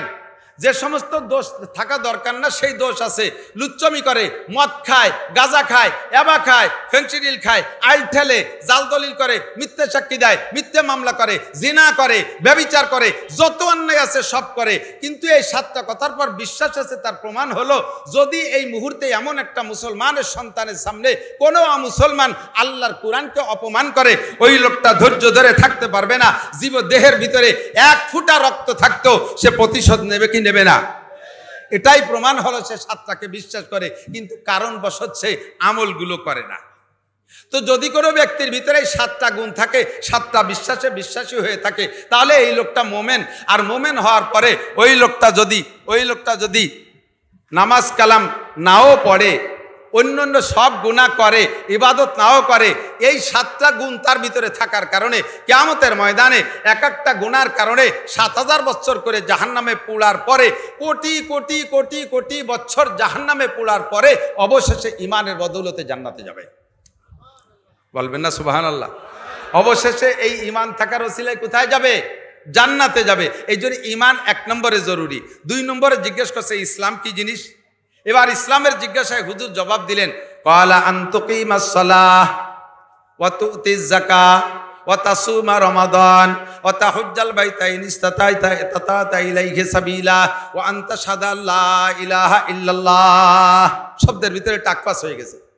হুজুর জবাব দিলেন, ইসলাম হলো 1 নম্বরে মুখে পড়তে হবে আশহাদু আল্লাহ ইলাহা ইল্লাল্লাহু ওয়া আশহাদু আন্না মুহাম্মাদান আবদুহু ওয়া রাসূলুহু। আমি সাক্ষী দিতেছি আল্লাহ ছাড়া কোনো মাবুদ। আমি আরো সাক্ষ্য দেই যে মুহাম্মদুর রাসূলুল্লাহ সাল্লাল্লাহু আলাইহি ওয়াসাল্লাম আল্লাহ তাআলার বান্দা ও রাসূল। বলেন বান্দা ও রাসূল, এই কথা আমি সাক্ষী দেই। 1 নম্বরে ইসলাম। 2 নম্বরে আন তুকিমাস সালাহ, নামাজ কায়েম করো। ইসলামের 2 নম্বর কি ভাই? নামাজ কায়েম করো। 3 নম্বরে তাসুমা রমাদান, রমজান মাস পাইলে রোজা রাখবা। 4 নম্বরে তাহুজ্জাল বাইতা ইন ইসতাতা'তা ইলাইহি সাবিলা ওয়া তুতিজ যাকাত, 4 নম্বরে যাকাত দিবা আল্লাহ তাআলা যদি মাল দেয়। 5 নম্বরে তাহুজ্জাল বাইতা ইন ইসতাতা ইলাইহি সাবিলা, আল্লাহ তাআলা যদি তোমাকে তৌফিক দেয়, আর্থিক তৌফিক, শারীরিক সুস্থতা ইত্যাদি বাধা যদি না থাকে, তাহলে এর নাম হলো হজের তৌফিক হওয়া। ব্যাখ্যা দিতে গেলে অনেক সময় লাগবে, আমি এদিকে বয়ান করবো না, এসে গেছে বলে যাচ্ছি শুধুমাত্র হাদিসটা। এরপরে কি করবা? এই 5টা কথার পর আমল করবা, এর নাম হলো ইসলাম। বলার পরে ওই লোকটা আবার কয় সদাক্তা, ঠিকই বলেছেন। হযরত ওমর আবারও বলেন যে ইয়াসআলুহু ওয়া ইউসাদ্দিকু, এ কি আজীব তামাশা, জিজ্ঞাসা করে মূর্খের মতো, আবার নবী আলাইহিস সালাতু ওয়াস সালামকে সত্যায়িত করে পণ্ডিতের মতো। এরপরে জিজ্ঞেস করছে, ইয়া রাসূলুল্লাহ মাল ইখলাস ওমাল ইহসান, 2 রকম আসছে। ইখলাস কি জিনিস? আমরা বলি না ইখলাসের সাথে কাজ করেন, ইখলাসের সাথে কাজ করেন। এই ইখলাস কি জিনিস? ইখলাস কাকে বলে? তো হুজুর আলাইহিস সালাম বলেন, ইখলাস হলো আনতা আবুদাল্লাহ কাআন্নাকা তারাহু। ইখলাস হলো প্রত্যেকটা ইবাদত তুমি করবা, প্রত্যেকটা ইবাদত করবা, এমন সংকল্প করবা ইবাদতের ভিতরে কাআন্নাকা তারাহু, কেমন যেন তুমি আল্লাহকে দেখতেছো। নামাজে দাঁড়াইবা এমন ভাবে সংকল্প যেন তুমি আল্লাহকে দেখতেছো, আল্লাহর সামনে দাঁড়াইছো, তোমার জায়নামাজটা নিয়ে তুমি উঠতে উঠতে উঠতে উঠতে আরশে আজিমে চলে গেছো। আসসালাতু মিরাজুল মুমিনিন, নামাজ হলো মুমিনের মেরাজ। তুমি জায়নামাজটা নিয়ে সংকল্প করো, উঠতে উঠতে আল্লাহ পাকের আরশে আজিমে চলে গেছো, আল্লাহ পাকের কুরসিতে আল্লাহ চেয়ারে বসা আছে, তুমি আল্লাহ পাকের সামনে আসো, আল্লাহকে দেখতেছো। আল্লাহকে দেখা অবস্থায় সামনে রাইখা কেমন দাঁড়ানো দরকার তুমি সেরকম দাঁড়া হবা, কেমন রুকু দেওয়া দরকার সেরকম রুকু দিবা, কেমন সামি আল্লাহ বলা দরকার সেরকম বলবা, কেমন সিজদা দেওয়া দরকার সেরকম দিবা, কেমন বসা দরকার সেরকম বসবা। এইরকম সুন্দর করে নামাজ হবে তোমার, কেমন যেন তুমি আল্লাহকে দেখতেছো। তুমি নামাজের মধ্যে আল্লাহকে দেখতেছো মনে করে নামাজ পড়বা। তিলাওয়াত যখন করবা মনে করবা কুরআনে কারীমের মধ্যে আল্লাহ আছে। রোজা যখন রাখবা তখন মনে করবা রোজার মধ্যে আল্লাহ আছে, আমার রোজা আমার আল্লাহ দেখতেছে, আল্লাহর সামনে আমি রোজা রাখা, এই রোজার ভিতরে কোনো অন্যায় করতে পারবো না। জিকিরে যখন বসবা তোমার প্রত্যেকটা জিকির আল্লাহ শুনতেছে, এমন ভাবে তুমি সংকল্প করে ইবাদত করবা। আনতা আবুদাল্লাহ কাআন্নাকা তারাহু, প্রত্যেকটা ইবাদত করবা, সংকল্প করবা কেমন যেন আল্লাহকে দেখতেছো। গুনার কাজ যদি তোমার সামনে আইসা যায়, গুনাহ যদি তুমি করো, গুনাহ থেকে ফিরে আসার জন্য তোমাকে 3টে কথার পর খেয়াল রাখলে তুমি গুনাহ থেকে ফিরতে পারবা। হে আমার যুবক ভাইরা লক্ষ্য করো, আমার মুরব্বী বাবারা লক্ষ্য করেন, আমার ব্যবসায়ী ভাইরা লক্ষ্য করেন, পর্দার আড়ালের মা বোনরা খেয়াল রাখেন, গুনাহ থেকে ফিরে আসার জন্য আপনাকে 3টে কথা স্মরণ করতে হবে, তাহলে আপনি গুনাহ থেকে ফিরতে পারবেন। 1 নম্বরে গুনাহ, যেমন ইবাদতের মধ্যে আল্লাহকে স্মরণ করা। গুনাহ করার সময় আপনি গুনাহ থেকে ফিরে আসার জন্য আপনি সংকল্প করবেন যে আপনি যে হালাতে গুনাহ করতেছেন এই হালাতটা আল্লাহ দেখে কি দেখে না? কথা কয় না?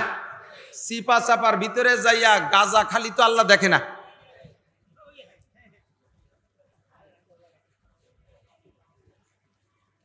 সুন্দরবনের জঙ্গলের ভিতরে যাইয়া প্রেমালাপ করলি তো আল্লাহ একটুও দেখে না। কথা কয় না? দেখে দেখে। ঘরের ভিতরে দরজা আটকাইয়া গুনাহ করলে আল্লাহ দেখে, সত্যি দেখে। আমাদের ওই পাশে আমি একটা ফরিদপুরে একটা মাহফিলে গিয়েছিলাম। তো মাহফিলে যাওয়ার পরে মাহফিল শেষ করে বিদায় নেব, তো আমার শুরু থেকে শেষ পর্যন্ত একটা খাদেম, একটা যুবক, মাথায় বড় পাগড়ি, ফিসফিসে পাতলা দাড়ি, বড় জুব্বা গায়ে, কথার বাচন ভঙ্গি সব কিছুতে আমি মুগ্ধ হয়ে যাচ্ছি। পাশে খাবাসপুর মাদ্রাসা, আমি মনে করছি ওই মাদ্রাসার উপরের কোনো জামাতের ছাত্র হবে। তো বিদায় নেওয়ার সময় ছেলেটা আমারে বলতেছে, হুজুর আমি কোথায় থাকি, আমার রুমটা একটু দেখে একটু কদম দিয়ে বরকত দিয়ে যাবেন। আমি বললাম যে এত খেদমত করলো যখন, তার আবেগ মোহাব্বত, অনেক সময় মোহাব্বতে এরকম করে, জড়াই ধরে মোহাব্বতে, একেবারে গলা জড়াই ধরে। আগে একদিন ফেরিতে আসতেছি, সে সময় ফেরি চলতো, ফেরিতে উঠছি, এক যুবক ফেরির ওই মাথাটা আমারে দেখে দৌড়ই চলে আসে, মানুষের ভিতরে মার মার করে আসে, জড়াই ধরে কয়, হুজুর আমি আপনার কঠিন ফ্যান। আমি ফ্যান মানে, আমি ফ্যান তো ইংরেজি বুঝি না, ফ্যান মানে ভক্ত। তো গলা জড়াই ধরিয়া মোহাব্বতের ঠেলায় কি কইতে কি কয় টের পায় না, কয় কি হুজুর আমি সারা জীবনে আপনার 2 বার দেখছি, তার আজ এলো প্রথম। সারা জীবনে আমার 2 বার দেখছে, তার আজ এলো প্রথম। আমি যে সারা জীবনে 2 বার দেখলি তা আজকে প্রথম হলিবার, দ্বিতীয়বার কবে হয়? কয় যে হুজুর খুশিতে ভুলিয়ে গেছি, কি কব তা টের পাই না। কইয়ে খুশিতে ও আমার সে লম্বা ওই পাশে মুখ নিয়ে কাইদিয়ে দিয়েছে না, হেসে দিয়েছে, আমি টের পাই না। পরে দেই যে ওর মুখ ভরা ছিল পান, আমার পিঠ ভরে স্প্রে হয়ে গেছে। বহুত মহাব্বতের মানুষ, ভালোবাসার মানুষ এমন আছে। যুবক কয় হুজুর আমি আপনার কঠিন ফ্যান, তো তুই এত ফ্যান, তাই চল মসজিদে যাই নামাজ পড়ি আসি। কয় যে হুজুর শুক্রবারেতে যাওয়া, তা আজকে যাবি না কে? কয় হুজুর প্যান্ট যা তাই পরিয়ে যাওয়ার কায়দা নেই। এই প্যান্ট 7 দিন পরছি, 7 দিন ধুই না, আর ডেলি 5-7 বার পেশাব করি। ওই জায়গা পেশাব পড়তি মাখতি ইঁদুর মরা গন্ধ হয়ে গেছে। আমার মসজিদে নিয়ে অন্য মুসল্লিকে কষ্ট দিয়েন না। শুক্রবারে ইনশাল্লাহ নাইয়ে দিয়ে গোসল টোসল করি একবার। ভক্ত ফ্যান হুজুর আমার রুমটা একটু চলেন, একটু কদম দিয়ে বরকত দেন। আল্লাহু আকবার। আমি সেখান থেকে শিক্ষা নিয়েছি। আমি ওখানে না গেলে আমার ভিতরে এই শিক্ষাটা বাকি থেকে যেত। একটা কলেজের ছেলেটা বলতেছে হুজুর আমি মাদ্রাসায় পড়ি না, আমি ফরিদপুর রাজেন্দ্র কলেজের ছাত্র। রাজেন্দ্র কলেজের ছাত্র, জীবনে দাড়িতে খুর দেয় নাই, দাড়িতে কেচি লাগায় নাই, মাথায় টুপি পাগড়ি সুন্নতি, গায়ে জুব্বা। তার রুমে আমারে নিয়ে গেছে। রুমে ঢুকে দেখি রুমের ছাদে অনেক জায়গা লেখা, বাংলায় লিখে রাখছে আল্লাহ দেখে। ভিতরে ওয়ালের চতুর্দিক দিয়ে লেখা আল্লাহ দেখে। আমি কই তুমি কি করছো? কয় হুজুর আপনার বয়ানের থেকে শুনেছি গুনাহ করার সময় যদি মনে কল্পনা করতে পারি যে আমার এই হালাতটা আল্লাহ দেখে, তাহলে আমাকে তো আল্লাহ দেখে, তা আল্লাহর সামনে আমি কিভাবে গুনাহ করি? তো এইটা মনে এমনি সংকল্প আনা কঠিন হয় বিদায় আমি রুমে থাকি, একাই থাকি।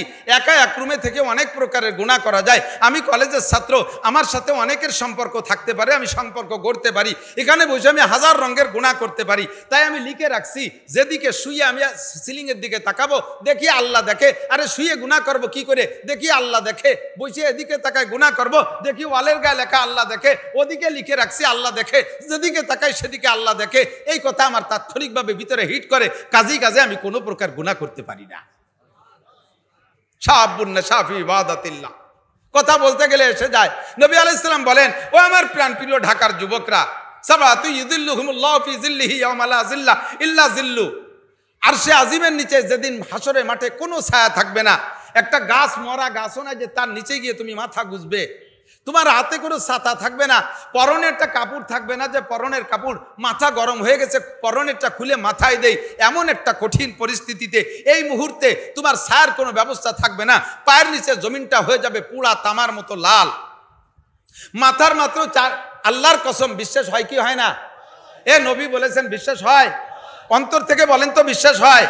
মুখে মুখে বলেন না, একটু অন্তর থেকে বলেন বিশ্বাস হয়? হাসরের মাঠ কি এরকম হবে? পুরা তামার মতো লাল হবে? আরে পুরা তামা, পুরা লোহা অরিজিনাল আগুনের চাইতে বিপজ্জনক। কথা বোঝেন নাই? পুরা লোহা, পুরা তামা অরিজিনাল আগুনের চাইতে বিপজ্জনক। আপনি মোমের আগুন জ্বালান, আলগা আগে বলতো আমাদের এলাকায় বলতো কুপি, মনে আছে নাকি? ভিতরে পাইপের ভিতরে ফিতে দিয়ে আগুন জ্বালাইতো, শীষ বেয়ে উঠে যেত না? এই আগুনের ভিতরে আপনি দ্রুত হাত টেনে নেন, দেখবেন হাতের একটা লোমও পড়ে নাই। ঠিক না? কর্মকারের দোকানের পুড়া লোহা দেখছেন নাকি? কামারের দোকানের লোহা পুড়িয়ে লাল হয়ে গেছে যখন, ওই লোহার গায়ে আপনি যত তাড়াতাড়ি হাত মারিয়ে উঠান, খালি হাতে আসতে পারবেন না। হাতে থেকে কিছু লোহার সাথে থাকেই যাবে। তো অরিজিনাল আগুনের ভিতরে হাত টেনে নেছেন, একটা লোমও পড়তে সুযোগ পায় নাই। আর পুরা লোহা, পুরা তামার গায়ে হাত মারলে হাতের চামড়া থেকেই যাবে, আপনি সুস্থভাবে আসতে পারবেন না। এটাই হলো প্রমাণ যে পুরা তামা, পুরা লোহা আসল আগুনের চাইতে কঠিন। জাহান্নামের আগুনের চাইতে হাসরের মাঠটা বেশি ভয়াবহ হবে। ওই জায়গা মানুষ ছটফট করতে তালে থাকবে, চিৎকার করে বলবে রব্বানা আখরিজনা মিনহা ফাইন শিতা আদখিলনাল জান্নাহ ওয়া ইন শিতা আদখিলনান নার। ওগো রব্বুল আলামিন, এই জায়গা সহ্য করতে পারছি না, তোমার মনে চাইলে জান্নাতে দাও, মনে চাইলে জাহান্নামে দাও, যেদিকে ফয়সালা একটা তাড়াতাড়ি করো। এই জায়গা থাকতে পারতেছি না, সহ্য করতে পারতেছি না, পিপাসায় বুক ফাইটে আসবে, পিপাসার নিবারণের কোনো ব্যবস্থা থাকবে না, পানি থাকবে না। চিৎকার করবেন। ওই দিন হাসরের মাঠে আর কোনো ছায়া নেই, একমাত্র আল্লাহ পাকের আরশে আজিমের ছায়া ছাড়া। আর ওই ছায়ার নিচে যেই জায়গা পাবে সেই শান্তি পাবে, সেই জান্নাতি। তো লম্বা হাদিস সেদিকে আমি যাব না। সংক্ষিপ্ত কথা, ওর ভিতর থেকে একটা অংশ আমি নিয়ে আসতে চাই। এই আরশে আজিমের নিচে ছায়া পাবে, নবী আলাইহিস সালামের কাছ থেকে হাউজে কাউসার পান করবে 7 গুণের মানুষের ভিতরে 2 নম্বর হলো শাবুন নাশা ফি ইবাদাতিল্লাহ, যে যুবক তার যৌবনকালটা ইবাদতের মধ্যে কাটাইল। আর ইবাদতের ভিতরে সর্বশ্রেষ্ঠ ইবাদত, এদিক তাকান, ইবাদতের মধ্যে কাটাইলো যে, যুবক আমার দিক, ইবাদতের মধ্যে যেই যুবকটা যৌবনকালটা বড় করলো, নাবালেগের থেকে সাবালেগে পদার্পণ কইরা এরপরে বার্ধক্য আসার আগ পর্যন্ত 40 বছর বয়স পর্যন্ত এই টাইমটার নাম হলো যৌবনকাল। এই যৌবনকালটা ইবাদতের মধ্যে কাটাইলো, এই লোকটা আরশে আজিমের নিচে ছায়া পাবে। আর ইবাদতের মধ্যে শ্রেষ্ঠ ইবাদত হলো, খেয়াল, ইবাদতের মধ্যে শ্রেষ্ঠ ইবাদত হলো সকল প্রকারের গুনাহ থেকে ফিরে থাকা। বুঝেন নাই কথা?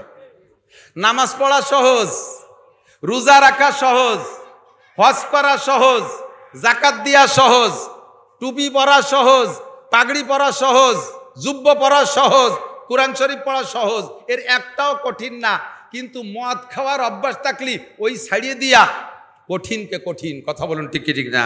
সিগারেট খাওয়ার অভ্যাস থাকলে ছেড়ে দিয়া বড় কঠিন, জিনা করার অভ্যাস থাকলে ছেড়ে দিয়া বড় কঠিন, ঘুষ খাওয়ার অভ্যাস থাকলে ছেড়ে দিয়া বড় কঠিন, চুরি করার অভ্যাস থাকলে ছেড়ে দিয়া বড় কঠিন, সুদ খাওয়ার অভ্যাস থাকলে ছেড়ে দিয়া বড় কঠিন। যারা ঘুষখোর আছে তারা বেতনের চাইতে ঘুষের দিকে নজর বেশি, কথা কন না কেন? বেতন তো গতানুগতিক অ্যাকাউন্টে ঢুকবেই, কাজে উঠা নিয়ে চিন্তা করে লাভ নাই। রাস্তায় যে মুসাফা করে কিছু কামাই ওরা যায়নি, ঠিক না? চেয়ারে বসে বড় দাড়ি নিয়ে সুন্দর করে মিষ্টি মিষ্টি কথা কইয়া ফাইলি সই করে করে মোটা টাকা নেয়া মানুষ বাংলাদেশে আছে না নাই? নামাজ পড়া সহজ পড়ে, কিন্তু ঘুষ ছাড়া কঠিন, ওটা ছাড়ে না। স্ত্রীর সাথে স্ত্রী ফ্রি, স্ত্রী ফ্রি, স্ত্রী হালাল, স্ত্রী হালাল, এর প্রতি কোনো আকর্ষণ নাই। ঘরের ভিতরে যদি তার স্ত্রী প্রিয়াঙ্কা চোপড়া, বিশ্ব সুন্দরী কোনো মহিলাও যদি তার স্ত্রী হয়, কিন্তু ওই লোকটার প্রেম আছে, মোহাব্বত আছে এমন এক মহিলার সাথে আলকাতরাতুন নিসা, একেবারে কাউসার মতো কালা, সেই মহিলার সাথে প্রেম করছে। সুন্দরী স্ত্রীটা তার ভালো লাগে না, তার সে কালো মহিলাটার সাথে সম্পূর্ণ সম্পর্ক, ইনকাম করে সব বস্তা ভরে সেই জায়গা ডালে। ওখান থেকে উঠে আসা বড় কঠিন। স্ত্রীর সাথে সম্পর্ক করা যত কঠিন, তার চাইতে বেশি কঠিন ওই জায়গা থেকে উঠে আসা, কথা বলুন ঠিক কি ঠিক না? এজন্য সর্বশ্রেষ্ঠ ইবাদত হলো শাবুন নাশা ফি ইবাদাতিল্লাহ। আমার প্রাণপ্রিয় যুবক, তোমাদেরকে পরামর্শ দেব, এই যৌবনকালটা ইবাদতের মধ্যে কাটাও, যৌবনকালটা ইবাদতের মধ্যে কাটাও। সংক্ষেপে একটু বলে যাই, কথা লম্বা হয়ে যাবে, বেশি রাত করবো না। আমার কথা ছিল 11টা পর্যন্ত বয়ান করব। সারাদিন অনেক কষ্ট করছি, পরিশ্রম করছি। আর সিজনের শুরু, এমনি নিয়ম আছে, যখন চালু হয়ে যাবে কয়েকদিন পর শীতকালে, তখন ডেলি 2-3টে মাহফিল করবো, কিন্তু কষ্ট হয় না। 6 মাস বসে রয়েছে, আজকে তেল শুরু, এই স্টার্ট দ্বিতীয় কষ্ট হয়ে যাচ্ছে। আর গরম তো গরমে বেশি কষ্ট হয়।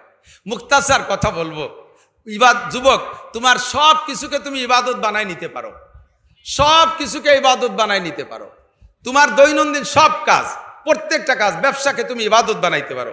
তোমার ইবাদত করার জন্য আলাদা মসজিদই পড়ে থাকা লাগবে না, তবলিগি 12 মাস কাল সিল্লে দেওয়া লাগবে না। তোমার ইবাদত করার জন্য পীরের খানকায় পড়ে থাকা লাগবে না, ইবাদত করার জন্য তোমার মাদ্রাসায় পড়া লাগবে না। তুমি স্কুল কলেজের ছাত্র, ইবাদত করবা। তোমার সব ইংরেজি লেখাপড়া তোমার ইবাদত হবে, তুমি ইংরেজি পড়বা, উদ্দেশ্য থাকবে আমি যদি ভালো ইংলিশম্যান হতে পারি, ভালো ইংলিশম্যান হতে পারি, তাহলে আমি বহির্বিশ্বে ইংল্যান্ডে যাইয়া, ইংরেজ দেশে যাইয়া আমি দাওয়াত ও তবলিগের কাজ করব। এই জন্য আমি ইংরেজি পড়তেছি। খুদার কসম, তুমি ইংরেজিতে যত বই পুস্তক পড়বো, ইংরেজি শিখে কলেমার দাওয়াত দেওয়ার নিয়ত করে, তাহলে তোমার সারা জীবনের সমস্ত ইংরেজি বই পড়ার প্রত্যেকটা অক্ষরে অক্ষরে, হরফে হরফে একটা একটা করে নেকি পেয়ে যাবা। তোমার ইবাদত কত সহজ হয়ে গেছে। যুবক, তুমি নিয়ত করো, আমি যদি জেনারেল বড় উচ্চ শিক্ষিত হতে পারি, আমি যদি সরকারি বড় অফিসার হতে পারি, আমি যদি একজন ডিসি হতে পারি, তাহলে আমার ডিস্ট্রিক্টটাকে আদর্শ ডিস্ট্রিক্টে পরিণত করব। আমার অধীনস্থ যত অফিসার থাকবে, কেউকে ঘুষ খেতে দেব না। আমার ডিস্ট্রিক্টের ভিতরে নামাজ বাস্তবায়ন করব। আমার ডিস্ট্রিক্টের ভিতরে দিনের কাজকে আমি অবাধে করতে দেব। আমার ডিস্ট্রিক্টে মাহফিল হতে গেলে বাধা দেব না। আমি এভাবে ডিস্ট্রিক্ট পরিচালনা করার নিয়তে ডিসি হতে যাচ্ছি। এই উপলক্ষে জেনারেল যত বই পুস্তক পড়বা, খুদার কসম সমস্ত পড়ালেখা তোমার নেকিতে পরিণত হয়ে যাবে। সহজ হয়ে গেছে না? কথা বলেন। অনেকে মনে করে শুধু মাদ্রাসায় পড়ার নামই বুঝি দিনদারি, শুধু তবলিগি যার নামই বুঝি খালি শুধু দিনদারি, শুধু কোরআন শরীফ পড়ার নামই খালি দিনদারি। নো, আপনার সব কাজ হয়ে যাবে। মা তাকুবুর রাসূলু ফাকুযুহু আমা নাহাকুম আনহু ফান্তাহু। আল্লাহ পাক নিজেই বলেন, প্রত্যেকটা কাজের ভিতরে দেখবা 2টা দিক আছে। প্রত্যেকটা কাজের মধ্যে 2টা দিক আছে। একই কাজের ভিতরে 2টা দিক, একই কাজের মধ্যে 2টা দিক। এর একটা দিক বৈধ আর একটা দিক অবৈধ। ইনকাম করা, টাকা ইনকাম করা, টাকা টাকাই। এই টাকা ইনকামের ভিতরে দুইটা দিক আছে না নাই? বৈধ ইনকাম আর অবৈধ ইনকাম। বৈধ ইনকাম আর অবৈধ ইনকাম। বৈধ ইনকাম যদি করো তাহলে এই ইনকামটাও ফরজ। আল্লাহর রাসূল নিজেই বলেন কাসবুল হালালে ফরিদাতুন বাদাল ফরিদা। আল্লাহর ফরজ ইবাদত করা যেমন ফরজ, ওই রকম হালাল রুজি উপার্জন করাও ফরজ। হালাল রুজি উপার্জন করা, এই উপলক্ষে আপনি যত পরিশ্রম করবেন, সমস্ত যা কিছু করবেন সব ইবাদতে পরিণত হবে। কাজে আলাদা কিছু করা লাগবে না, আপনার প্রত্যেক দিনের কাজ। আমার দোকানদার ভাইরা যারা আছেন, ব্যবসা বাণিজ্য করবেন, মিথ্যে কথা বলবেন না, মিথ্যে কসম খাবেন না, মাপে কম দেবেন না, মালে ভেজাল দেবেন না, সুদে টাকা আইনা পুঁজি বানাবেন না, চুরা টাকা দিয়ে পুঁজি বানাবেন না, ঘুষের টাকা দিয়ে পুঁজি বানাবেন না, হালাল টাকা দিয়ে পুঁজি বানাইয়া আপনি ব্যবসা করবেন বৈধভাবে। নবী আলাইহিস সালাতু ওয়াস সালাম বলেন আত-তাজিরুস সাদুকুল আমিন ইউশারু ইয়াউমাল কিয়ামাতি মাল আম্বিয়া ওয়াস সিদ্দিকিন ওয়াস শুহাদা। ন্যায়নিষ্ঠ সত্য সঠিক ব্যবসায়ী। খেয়াল করেন, মাওলানা গুলজার, মাওলানা শহীদ, মাওলানা হাফিজুর রহমান সিদ্দিকী, মাওলানা মিজানুর রহমান আজহারি, মৌলানা আহমদ শফি সাহেব, মৌলানা কি বলা হয় শাইখুল হাদিস আল্লামা আজিজুল হক, এনাদের নাম আল্লাহ বলেন নাই, নবী বলেন নাই। নবী বলেছেন আত-তাজিরুস সাদুকুল আমিন, সত্য সঠিক ন্যায় নিষ্ঠা ব্যবসায়ী যারা, মুসলমান যদি হয়, যদি সে মোমেন আর মুসলমান হয়, আর তার ব্যবসা যদি সঠিক হয়, সে যদি সঠিক ব্যবসা করে, তার হাসর হবে কার সাথে জানেন? 1 নম্বরে মাল আম্বিয়া, নবীদের সাথে। কন্যা সুবহানাল্লাহ। ওয়া শুহাদা, বদর উহুদ খন্দকে যারা শহীদ হয়েছেন, এই শহীদদের সাথে তারা জান্নাতি। ওয়া সিদ্দিকিন, আবু বকর সিদ্দিকের মতো সিদ্দিকদের সাথে তারা জান্নাতি। করবেন ব্যবসা, নবীদের সাথে জান্নাতি। করবেন ব্যবসা, শহীদদের সাথে জান্নাতি। করবেন ব্যবসা, সিদ্দিকিনদের সাথে ব্যবসায়ী, তাহলে জান্নাতি। তাহলে বলেন, এই ব্যবসা বাণিজ্য কি এটা দুনিয়া না আখিরাত হয়ে গেল? এটা আখিরাত হয়ে গেছে। ঠিক কি ঠিক না? কথা এদিক সরে চলে আসতেছি লম্বা। যে কথা বলতে চাইছি, আমি যদি ইবাদতের মাধ্যমে জীবন যাপন করতে পারি, তাহলে আমার যৌবন কালটা ইবাদতের মধ্যে কাটাইতে পারলে আমি কিয়ামতের ময়দানে জয় যুবক আর সে আজিবের নিচে ছায়া পাবা। এই যুবক ইবাদতের মধ্যে কাটানোর জন্য তোমাকে খেয়াল রাখতে হবে, যে কোনো গুনাহ করার সময় মনে কল্পনা রাখতে হবে, আমার এই গুনাহ করা অবস্থায় কে দেখে? ভাই, মদ খাওয়ার সময় আল্লাহ দেখে, গাঁজা খাওয়ার সময়, পার্কে যাইয়া দুইজনে বসে আল্লাহ বিল্লে করেন, সে সময় আল্লাহ দেখে? কথা বলেন, দেখে? দেখে, সত্যি দেখে। যদি এইটা মনের ভিতরে আসে, তাহলে ওখান থেকে আপনি উঠে আসতে বাধ্য হবেন, না থাকতে পারবেন না, বরঞ্চ যাইতেও পারবেন না। ঠিক কি ঠিক না? বিড়ি খাওয়ার সময় তো আল্লাহ দেখে না? দেখে। সুদ খাওয়ার সময় আল্লাহ দেখে, ঘুষ খাওয়ার সময় আল্লাহ দেখে। এইটা যদি কল্পনা আসে, আপনি গুনাহ থেকে ফিরে আসতে পারবেন। 1 নম্বর শর্ত, একটু কল্পনা করা যাবে তো? একটু মনে মনে সিদ্ধান্ত নেন, আজকে থেকে আমার গুনার কাজ, এর নামই হলো উবুদুল্লাহ কান্নাকা তারাহু। ইবাদতের সময় আপনার এই গুনাহটা ইবাদতে পরিণত হয়ে যাবে। ভালো করে মনে রাখেন। একটা কথা এসে গেল, বলে যাই। এদিক তাকান, নেকের কাজ যেগুলো আছে সেগুলো করলে যেমন নেকি হয়, গুনার কাজের মধ্যেও নেকি আছে। বোঝেন নাই? আবার একটু বলি, নামাজ পড়লে নেকি হয় না? রোজা রাখলে নেকি হয়, ফরজ আদায় করলে নেকি হয়, ওয়াজিব আদায় করলে নেকি হয়, সুন্নাত আদায় করলে নেকি হয়, ঢিলাকুলুক করলে নেকি হয়, মেসক করলে নেকি হয়, পাগড়ি পরলে নেকি হয়, দান খয়রাত করলে নেকি হয়, ওয়াজ শুনলে নেকি হয়, তিলাওয়াত শুনলে নেকি হয়, তিলাওয়াত করলে নেকি হয়, পর্দা করলে নেকি হয়। এগুলো সকলে বুঝি। বাকি চুরির মধ্যে নেকি আছে, জিনার মধ্যে নেকি আছে, মদের মধ্যে নেকি আছে, সিনেমার মধ্যে নেকি আছে, মোবাইলের মধ্যে নেকি আছে, এই আকামের মধ্যে নেকি আছে। এইটা আমার একটু বুঝতে পারলে ইবাদত করতে আরো সহজ হবে। সেটা হলো, আপনি সিনেমা দেখবেন বলে টিকিট কাটছেন, একেবারে গেটের মধ্যে ঢুকে গেছেন, ওই জায়গায় যে মনে পড়ছে, ওরে কপাল, মৌলানা নাসির সাহেব বলছিল যে এই সিনেমা দেখা অবস্থায় এই দেখার হালাতটা আল্লাহ দেখতেছেন, এই হালাতটা আল্লাহ দেখতেছে, এই হালাতটা আল্লাহ দেখতেছে। তাহলে আমি 3 ঘন্টা বসে আল্লাহর সামনে বসে ল্যাংটা ছবি দেখবো, এটা আদৌ সম্ভব না। টিকিটটা টাইম দিয়ে ছিঁড়ে ফেলাই দিয়ে ফিরে চলে আসছেন। 3 ঘন্টা সিনেমা দেখলে যে পরিমাণ গুনাহ হইতো, সম পরিমাণ নেকি আল্লাহ তাআলা আপনার আমলনামায় দিয়ে দেবে। সিগারেট ধরাই ফেলাইছেন, একেবারে ধরাইয়া টান দেবেন, এর মধ্যে মনের মধ্যে সংকল্প আছে, আরে কপাল, এই সিগারেটে চুমো দিয়া অবস্থায় যদি আল্লাহ দেখে আর এই হালাতে যদি আমার কামটা সারা হয়ে যায় তাহলে কেমন হবে, এই কথা মনে করে ভেঙে ফেলাইছেন, সিগারেটটা ফেলাই দিয়েছেন। বাস ওই সিগারেটটা পূর্ণ খাইলে যে পরিমাণ গুনাহ হইতো সম পরিমাণ নেকি আপনার আমলনামায় লেখা হয়ে যাবে। জিনা করার জন্য 100 প্রস্তুতি নিয়ে ফেলাইছেন, এখন আর বাধা বলতে কেউ নাই, দুনিয়ায় আর কেউ দেখতেছে না, হঠাৎ করে মনে পড়লো সেম এই হালাতটা যদি আমার আল্লাহ আমাকে দেখে তাহলে কেমন হবে, আমি আল্লাহর সামনে কি করে এই অন্যায়টা করতে পারি, এই কথা মনে করে ফিরে চলে আসছেন। আপনি জিনা করলে যে পরিমাণ গুনাহ পাইতেন সম পরিমাণ নেকি আল্লাহ তাআলা আমলনামায় লিখে দেন। এইভাবে প্রত্যেকটা গুনার মধ্যে থেকে আপনি নেকি কামাই করে নিয়ে আসতে পারেন। যা বলতেছে সেটা হলো তিনটা জিনিস খেয়াল করলে আপনি গুনাহ থেকে ফিরতে পারবেন। 1 নম্বরে গুনার অত অবস্থায় ভাববেন আমাকে কে দেখে, জোর হলো না, আরো জোরে। এই সংকল্প করলে আপনি কোনো প্রকার গুনাহ করতে পারবেন। আল্লাহর সামনে কিভাবে গুনাহ করবেন? 2 নম্বর সংকল্পে দিক তাকান, আপনি যা গুনাহ করতেছেন এইটা 2 কাঁধের ফেরেশতা বসে বসে দেখে আর লেখে, সত্যি না মিথ্যা? কোরআন শরীফের আয়াত বিশ্বাস করেন? কিরামান কাতিবিনা ইয়ালামুনা মা তাফআলুন, সম্মানিত ফেরেশতারা কাঁধে বসে লেখে, মা ইয়ালফিজু মিন কাউলিন ইল্লা লাদাইহি রাকিবুন আতীদ, মুখে যা বলবেন ওই কথাটা সঙ্গে সঙ্গে ফেরেশতারা লিখে ফেলায়। এই ফেরেশতা 2 কাঁধে বসে আছে, করার সময় সংকল্প করবেন, ওরে কপাল, আমি যে গুনাহ করতেছি এইটা ফেরেশতারা দেখতেছে আর লিখতেছে। আমার 2 পাশে 2 মাওলানা না, এই 2 জন কিন্তু ভাইরা ভাই, আমি চিনি।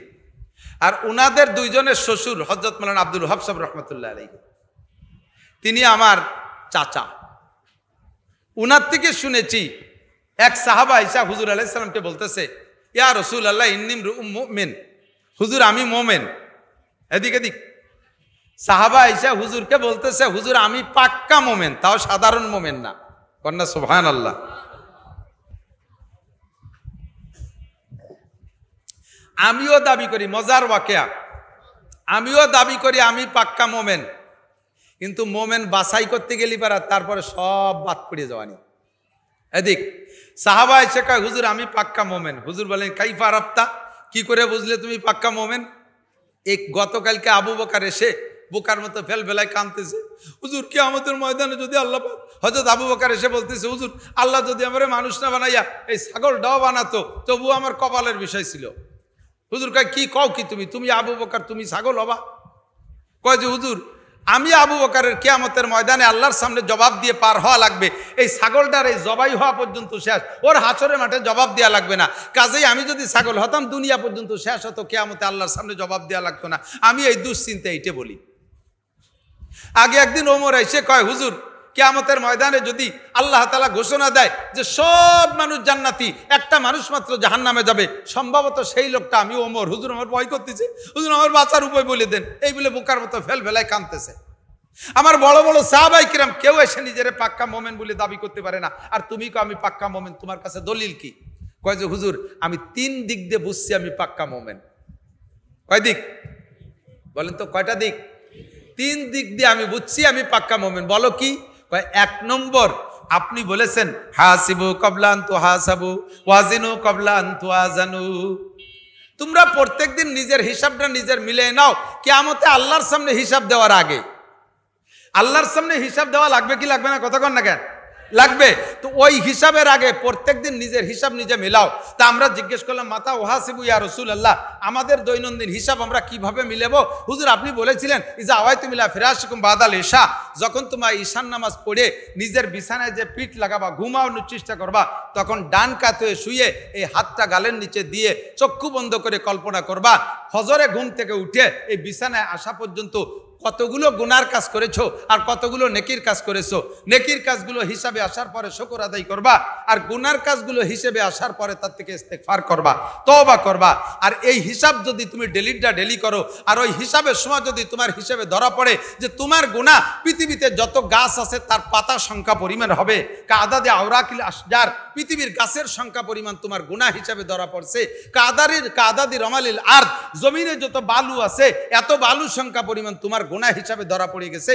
কাদাদি জাবাদিল বাহার, পৃথিবীতে যত পানি আছে পানির কণা, পানিকে উড়াই দিলে কণা হয়, এই কণা সংখ্যা পরিমাণে যদি তোমার গুনাহ হয়, এমনকি 3টে মিলে যত সংখ্যা গুনাহ হয়, যত সংখ্যা হয় এত যদি তোমার দৈনন্দিন হিসেবে গুনাহ ধরা পড়ে, তুমি অন্তর থেকে 3 বার পড়বা, অন্তর থেকে খাস নিয়েতে যে আজকে আমার শেষ ঘুম, এই ঘুমটা আমার শেষ ঘুম। কারণ ঘুমের সময় যে দোয়াটা পড়ি, ওই ঘুমের দোয়াটার তর্জমা জানেন না। ঘুমের দোয়া পড়েন তো সবাই, নাকি কানের মধ্যে মমতাজের খিল দিয়ে ঘুমাই যান? হ্যাঁ, বয়াতিকে খিল দিয়ে ঘুমান নাকি? শেষটা ওই খিলমিল খুলে ফেলাই দিয়ে আখেরে আপনি দোয়া পড়বেন, আল্লাহুম্মা বিসমিকা আমুতু ওয়া আহিয়া। কি বলছেন জানেন? আল্লাহ তোমার নামে মরিতেছি, আবার তোমার নামে জিন্দা হব। আল্লাহ তোমার নামে মরিতেছি, তুমি আমাকে তো জিন্দা করে দিও। এই অঙ্গীকার করে আমি ঘুমাচ্ছি।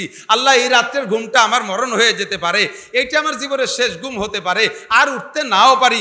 এমন ইতিহাস আপনাদের 2-4টে জানা আছে না নাই, যে রাত্রে ঘুমাইছে সকালে ওঠে নাই। আমার জিন্দেগিতে এমন হয়ে যেতে পারে। কাজেই তওবাটা সেরকম হতে হবে, আমি আর জিন্দেগিতে দাড়িতে খুর দেব না, আমি কাল সকাল থেকে আর নামাজ কাজা করব না, আমি জীবনে আর সুদের টাকা হাতে নেব না, ঘুষের টাকা হাতে নেব না, মোবাইলে ল্যাংটা ছবি দেখবো না, জেনা ব্যভিচার করব না, মিথ্যা কথা বলবো না, বিড়ি সিগারেট মদ গাঁজা খাবো না, প্রেম প্রীতি করব না, যত প্রকার অন্যায় আছে করব না, অকথ্য ভাষায় গালাগালি করব না, সমস্ত গুনাহ থেকে খালেস 3 বার অন্তর থেকে তওবা কইরা তারপরে তুমি ঘুমিয়ে যাবা। হুজুর আপনি বলেছেন এই হিসাব করতে, যেদিন থেকে আপনি হিসাব করতে বলছেন ওই দিন থেকে আমি হিসাব করি। প্রত্যেক রাত্রে হিসাব করে দেখি, ফজরে ঘুম থেকে উঠে বিছানা আসা পর্যন্ত আমার আমল নামায় একটা গুনাহ ধরা পড়ে না। বলবেন না সুবহানাল্লাহ? আছেন কেউ আজকে সারা জীবন বাদ দেন, শুধু আজকের দিনটার হিসাব করে দেন তো কয়টা গুনাহ করছেন আর কয়টা নেকি করছেন? একটা গুনাহ করি নাই একটা দিন। এরকম একটা দিন আমার জীবনে গেছে কি গেছে না আমি বলতে পারবো না। কতক্ষণ? আর নেকি করি নাই এরকম দিন বহুত চলে গেছে। ওই সাহাবা যখন বললেন যে আমার আমল নামায় ডেলি হিসাবে একটা গুনাহ ধরা পড়ে না, সাথে সাথে হুজুর আশ্চর্য হয়ে গেছে। জিবরিল আলাইহিস সালাম পিছন দিয়ে হুজুরি মাথা হাত দিয়ে বলে, সাদাকা হাদার রাজুল, হুজুর আপনার এই সাহাবা সত্য কথা বলেছে। আর জিবরাইল যদি সত্যায়িত করে বলেন কেমন লাগে? হুজুর আলাইহিস সালাম বুকের সাথে জড়িয়ে ধরে বলতেছেন, তোমার আর লাগবে না, তুমি একটাই মোমেন, একটাই তুমি মোমেন, তোমার আমল নামায় গুনাহ ধরা পড়ে না। হুজুর ওই সাহাবা বললেন, হুজুর আপনি কি করে সত্যায়িত করলেন? কয় যে এইমাত্র জিবরাইল আমার পাশে দাঁড়াইয়া বলে গেছে তুমি যাহা বলেছো সত্য বলেছো, ওর আমল নামায় কোনো নেকি গুনাহ নাই। তো হুজুর তাকে বিদায় দিচ্ছে, যাও তুমি একটাই পাস। সাহাবী বলতেছে, হুজুর জিবরাইল থাকতে থাকতে আমার হাত দুটিয়ে সাবজেক্টে একটু সই করায় রাখি। আমি তো 3 দিক দিয়ে বুঝছি আমি মোমেন, একটা তো জিবরাইল সত্যায়িত করেছেন, আর 2টা হলো। একটা হলো আপনি বলেছেন কিরামান কাতিবিনা ইয়ালামুনা মা তাফালুন, সম্মানিত ফেরেশতারা কাঁধে বসে লেখে। এই কথা যেদিন আপনি বলছেন সেই দিন থেকে বিশ্বাস করি। আর আপনি মুহাম্মদুর রাসূলুল্লাহ যেহেতু বলছেন, যাররা পরিমাণ সন্দেহ নাই ফেরেশতা আমার কাঁধে আছে। এতদিন আমার চোখ নাই, আমি দেখি না, আজকে থেকে ফেরেশতাকে আমি খুঁজবো, আমি ফেরেশতাকে দেখে ছাড়বো, ফেরেশতাকে আমি ধরে ছাড়বো। আল্লাহর কসম হুজুর ফেরেশতা আমার কাছে ধরা পড়ে গেছে। ডাইন কাঁধের ফেরেশতা নেকি লেখে, কলমের খসখস শব্দ আমি কানে শুনি, মাঝে মাঝে কাগজ শেষ হয়ে গেলে পৃষ্ঠা উল্টায়, এই শব্দটা আমার কানে আসে। আমি সেই থেকে বাম কাঁধের ফেরেশতার কোনো সারা শব্দ শুনি না। তাতে আমি বুঝছি আমি ইমানদার। সাথে সাথে জিবরাইল কয়, সাদাকা হাদার রাজুল, হুজুর আপনার এই সাহাবা এটাও সত্য কথা বলেছে। কন্যা সুবহানাল্লাহ। ফেরেশতার আওয়াজ শোনে, ডান কাঁধের ফেরেশতা কলম দিয়ে লেখে তা শোনে, আর বাম কাঁধের ফেরেশতার কোনো সারা শব্দ নাই। তাহলে এই লোকটা নিশ্চয়ই মোমেন। কথা কন ঠিক না? হুজুর কয় তোমার আর লাগবে না, তুমি যাও তো, তুমি মোমেন, তুমি তোমার আমি সত্যায়িত করলাম। কয় না হুজুর জিবরাইলকে থাকতে কন আর একটা কথা সই করে রাখি। বলো সেটা কি? কয় হুজুর আপনি বলেছেন ফাসান ফাসিন্দাল মানাম, রাত্রে যখন বিছানায় ঘুমাবা তখন সব দোয়া কালাম পড়ে শেষ করবা, এরপরে মুখে একটু জিকিরও করবা। আর এইভাবে মুখে জিকির করতে থাকলে তো তোমার ঘুম হবে না। তোমার তো একসময় মুখের জিকির বন্ধ করে তো ঘুমের সিদ্ধান্ত নিতে হবে। যখন তুমি লাস্টে মুখটারে বন্ধ করে ঘুমের সিদ্ধান্ত নিবা, তখন মুখ বন্ধ করে তোমার নিঃশ্বাসের সাথে জিকির জারি করবা। শ্বাস টানতে আল্লাহ, ছাড়তে হু, টানতে আল্লাহ, ছাড়তে হু, শ্বাসের ভিতরে জিকির জারি করো। এরকম ফাস আন পাস বুজুর্গানের দিনের পরিভাষায় বলে। হুজুর আপনি এই ফাস আন পাসের ওজিফা দিয়েছেন, আমি সেই দিন থেকে আমল করি, আমার নিঃশ্বাসের সাথে জিকির জারি করি। ঘুম থেকে উঠে ফজরের সময় দেখি আমার নিঃশ্বাস সেই তরতিব ঠিক রেখেছে, সাথে সাথে আমার জিহ্বায়ও আল্লাহু আল্লাহ আল্লাহু আল্লাহ জিকির করতে তালে আছে। এতে আমি বুঝছি আমি মোমেন। জিবরাইল আবারও কয়, হুজুর সাদাকা হাদার রাজুল, আপনার এই সাহাবার এই কথাটাও সত্য। ও দোস্ত, আমার আপনার কাঁধে ফেরেশতা আছে না নাই? গুনাহ করি কি করি না? তওবা করা দরকার আছে না নাই? তা আমার যদি গুনাহ করার সময় এই সংকল্প আসে যে আমার ফেরেশতা আমার কাঁধে বসে লিখতেছে, ভিডিও করতেছে, কিয়ামতের ময়দানে যদি আমার এই পার্কের এই ছবিটা পেশ করে দেয়, কিয়ামতের ময়দানে যদি আমি পরের দোকানে থেকে মাল লুটে বুটে কেড়ে নিছি এইটি যদি পেশ করে দেয়, তাহলে আমি আল্লাহর সামনে কি জবাব দেব, আমি কিভাবে মুখ দেখাবো? এই সংকল্প যদি মাথার মধ্যে আসে তাহলে অবশ্যই আপনি গুনাহ থেকে ফিরে আসতে পারবেন। কথা বলুন ঠিক কি ঠিক না? 3 নম্বর হলো আপনি সংকল্প করবেন যে আমি যে অবস্থায় গুনাহ করতেছি জাস্ট হুবহু এই অবস্থায় আমার মরণ হতে পারে কি পারে না? কথা বলেন পারে? খবর আপনারা জানেন না, আপনাদের শিল্পী জগতে কণ্ঠশিল্পীদের ভিতরে একজন গানের টান দিয়ে আর কি বলে কি যেন সে গানটা, আমার শব্দটা মনে নাই, যে এই জীবনের কোনো ভরসা নাই, এক নিঃশ্বাসের ভরসা নাই, এই ভরসা নাই কয়ে যে গানের টান দিছে, এরপরে আর দ্বিতীয় শব্দ বলতে পারে নাই, তার আগে ওনার ভরসা শেষ। মরছে কি মরে নাই? মরছে কি মরে নাই? এরকম বহুত জন আছে। আরে ভাই, আমার এই গুনাহ হালাতে যদি আমার মরণটা হয়ে যায় তা কেমন হবে? আমি নামাজরত অবস্থায় মরি, এটা বড় সুন্দর আমার মরণ হবে। আমি জিকিরের সাথে মরি, মরণটা বড় সুন্দর হবে। মসজিদে যে মরি, মরণটা বড় সুন্দর হবে। লাইলাতুল বারাতে মরি, মরণটা বড় সুন্দর হবে। আমি যদি পানিতে পড়ে মরি, এটা বড় সুন্দর হবে। তাই বলে ইচ্ছাকৃতভাবে পানিতে ডুবে মরলে হবে না। আমাদের ওই পাশে এক জায়গার নাম কব না, সেই এলাকার মানুষ থাকতে পারে। ওই এলাকায় একটা ছেলে, একটা যুবক মারা গেছে রমজানের লাইলাতুল কদরে। মুসলমান যুবক, রমজান মাস, সেদিন সে রাত্রে, সেই রমজানের 27-এর রাত ছিল শুক্রবার। তো রমজান মাসে শুক্রবারে, বৃহস্পতিবারে দিবাগত রাত, শুক্রবার এবং 27-এর রাত, যেটাকে আমরা কদরের রাত মনে করি, এই রাত্রে মারা গেছে পানিতে পড়িয়ে। এক ছেলে পানিতে পড়ে মারা গেছে। মা তো কাঁদতেছে, সকালবেলা ছেলেরে পাইছে, রাতের বেলা পানিতে পড়ে মারা গেছে। এখন যে যেমন পারতেছে সে তেমন সান্ত্বনা দিচ্ছে। তো এলাকার হুজুর উনি যাইয়া ওই মাইয়েতের মাকে সান্ত্বনা দিচ্ছে, কাকি কান্দেন না, আপনার ছেলের যে মরণ, এরকম মরণ কয়জনের কপালে আছে? ও তো শহীদ। আমি হাদিসে পড়েছি, এক তো জুমার রাত মারা গেছে, তার কবর আযাব মাপ। 2 নম্বরে রমজানে মারা গেলে মোমেনের কবর আযাব মাপ। 3 নম্বরে পানিতে পড়ে মরলে শহীদ। এটা আমি হাদিসে পড়েছি। 18 প্রকারের মৌতকে শহীদি মরণ বলে, তার ভিতরে পানিতে পড়ে মরা। এবার পানিতে পড়ে মরছে কিভাবে? ওই ছেলেটা ওই যে কি এক প্রকারের নেশা আছে না, যা খাইয়ে গরুর গোশত খাতিয়ায়, গরুর গোশত না খালি পরা পেটেতে বমি টমি হয়ে খুব অস্থির হয়ে যায়। তো তাই খাইছে, ওই মাল খাইছে। এই মাল খাইয়ে গরুর গোশত পর্যাপ্ত পাই নেই, এরপরে গুল্লি লেগে চক্কর দিয়ে পানিতে পড়িয়ে মরছে সবে কদরের রাত্রি। পানিতে পড়িয়ে মরছে বলে হুজুর যে তার মারে সান্ত্বনা দিচ্ছে, আপনার বড় ভাগ্য, কিয়ামতে শহীদের মা হয়ে উঠবেন। ওই মহিলা আমার কাছে ফোনে জিজ্ঞেস করে, হুজুর এই হুজুর কি সত্যি কথা কইছে নাকি? আমি কি শহীদের মা? আমার ছেলে তো এইভাবে মদ খাইয়ে পানিতে পড়িয়ে মরছে। আমি কইলাম, পানিতে পড়ে মরলি যদি শহীদ হয়, তা তো ফিরাউনও তো পানিতে পড়ে মরছে। কথা কন না কে? ফিরাউনও পানিতে পড়ে মরছে। সব মরণ শহীদ না। বাংলাদেশে বহুত শহীদ, বেশ কিছুদিন আগের থেকে দেখি শহীদ হরিপদ। শহীদ হরিপদ শুনছেন না? শহীদ গয়েশ্বর চন্দ্র। আরে শহীদ হওয়ার জন্য মুসলমান শর্ত, শহীদ হওয়ার জন্য মোমেন হওয়া শর্ত, শহীদ হওয়ার জন্য কলেমাওয়ালা শর্ত। অমুসলমান ইসলামের পক্ষে, অমুসলমান ইসলামের পক্ষে যদি কাফেরের মোকাবেলায় লড়াই করে, অমুসলমান মুসলমানদের দলে আইসা কাফেরের মোকাবেলায় লড়াই করছে, সে মরণকাল পর্যন্ত কাফের, অথচ মুসলমানের পক্ষে সে লড়তে লড়তে মারা গেছে ওই ময়দানে, খোদার কসম সেটা শহীদ না, যদিও ইসলামের পক্ষে সে কাজ করে থাকে। কথা বলেন তো দোস্ত, আমার মরণটা যেন শহীদি মরণ হয়। জোরে বলেন আমিন। মরণ কোন মরণ? শহীদি মরণ। অত পাইকারি ধরে দেই। কি বেশ আগে আমরা এক সময় মেলা দিন আগের থেকে কয়েকজনের শহীদ নিয়ে আমরা অনেক কিছু করি। তো ওই কয়েকজন যে বছর মারা গেছে, সেই বছর তৎকালীন তৎকালীন আলেমদেরকে ডাইকা বলতেছে, হুজুর আমাকে এই কয়জন কি শহীদ? হুজুররা তো জীবন ভরে দোটানার মধ্যে, এতদিন ওয়াজ করতে পারি নাই এক দলের চাপে, এখন আবার ওয়াজ করতে পারি না আর এক দলের চাপে। এতদিন এক দলের কথা শোনা লাগছে, এখন আর এক দলের কথা শোনা লাগে। এই দ্বিমুখী অবস্থানের উপরে আমাদের হুজুররা জীবন ভরে আমরা গলাচিপার মধ্যে থাকি। গলাচিপা মানে বরিশালের গলাচিপা না, সব জায়গা গলাচিপা। হুজুরকে ডাইকে কয়, হুজুর আমাকে এই কয়জন কি শহীদ? হুজুররা চিনতে পারছে যদি শহীদ না কই তাহলে তো রাজাকার কবে, ধরিয়ে জেলে দেবে। আর যদি শহীদ কই তাহলে এগিয়াতে বাইসে গেলিও আল্লাহ ধরিয়ে জেলে দেবে। কি কব? এই দ্বিমুখী টানাটানির ভিতর দিয়ে হুজুররা চুপ করে বসে রয়েছে, কিছু কয় না। এখন ওই উনাদের মধ্যে এক নেতা কয়, হুজুর ভয় পান কে? বলে ফেলেন। কি বলবো, বলতে তো ভয়ই পাই।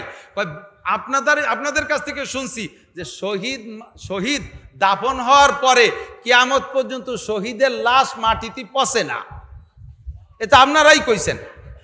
তো এখন উনাদেরকে বলে দেন যে কয়জনের শহীদ বলতেছে ওই কয়জনের কবর খুঁজে দেখ পচছে না, ঠিক আছে। যদি পচে যায় বলে দেবেন শহীদ না, আর যদি না পচে তাহলে শহীদ। এখন হুজুররা লাইন পেয়ে গেছে, হ্যাঁ তাহলে তাই হবে, কবর খুঁজে দেখতে হবে। নেতারা কা, হুজুর আপনারা বাড়ি যান, ভাড়ার টাকা দিয়ে দিছি, খোঁচা লাগবে না, যা করার দরকার আমরা কয়ে নেব, কলা গাছের গলায় মালা দিতে হয় আমরাই দিয়ে নেব। কোন মরণটা শহীদ অত তাড়াতাড়ি ফতোয়া দেওয়ার দরকার নাই। তবে আল্লাহ আমার শহীদি মরণ নসিব করে, বলেন আমিন। এ তামান্না থাকতে হবে। আমার মরণটা যেন জুমার দিন হয় ইমানের সাথে, বলেন আমিন। আমার মরণটা যেন কলেমা পড়তে পড়তে হয়, বলেন আমিন। 13 সালে হজে গেছি, হজেতে যখন ফিরে আসি বিমানে উঠার পরে দেখি একটা বৃদ্ধ মহিলা, উনি সিট পাচ্ছে না খুঁজে, আমারে বলতেছে বাবা আমার সিটটা কোথায়? তো আমি বললাম যে সিট আপনার, আমি দিচ্ছি খুঁজে। তা আপনার সাথে কো আর সাথী লোক কো? আপনি কি একা আসছেন হজে? কয় না একা আসি নাই, আসছিলাম তোমার কাকারে নিয়ে। তো তোমার কাকা হজের থেকে হজ সাইরা মদিনায় যাওয়ার পরে হজের থেকে মদিনায় যাওয়ার পরে ওই মদিনায় যাওয়ার পরে ইন্তেকাল করেছে। তো ওনাকে ওখানে দাফন করে আমি রেখে আসি। এ বলার পরে আর বুড়ি কথা বলতে পারতেছে না।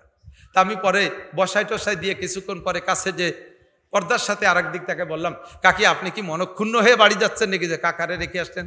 বাবা উনি যে জীবনে কতবার বলছে, বা উনার ভাষায় বলছে, আমি ফার্সিতে বলি, উর্দুতে বলি, রহে মেরা মাসকান হাওয়া লিয়ে কাবা বনে মেরা মদফান দিয়া রে মদিনা।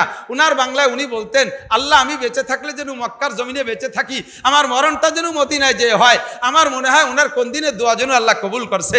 বাবা উনাকে মদিনায় রেখে আসতে পারছি, আমি বড় তৃপ্তি সহকারে খুশি মনে বাড়িতে যাইতেছি যে আমার স্বামী রসুলের এলাকায় দাফন হয়ে আছে, রসুলের সাথে হয়তো তার সম্মান হবে। আরে ভাই কবরস্থানের একটা ফজিলত আছে, একটু বলে যাই সাথে সাথে। যত বড় দামি কেউ হন না কেন, আলাদা আলাদা বাড়ির পাশে নিজের বাউন্ডারির ভিতরে কবর তামান্না করবেন না। আপনারা গণকবরে কবর নেওয়ার চেষ্টা করবেন, যেখানে হাজারো মানুষের কবরস্থান আছে ওখানে আপনি মাটি দাফন হওয়ার চেষ্টা করবেন। এ কথা ওসিয়াত করে যাবেন যে আমারও বড় কবরস্থানে কবর দিও। কেন?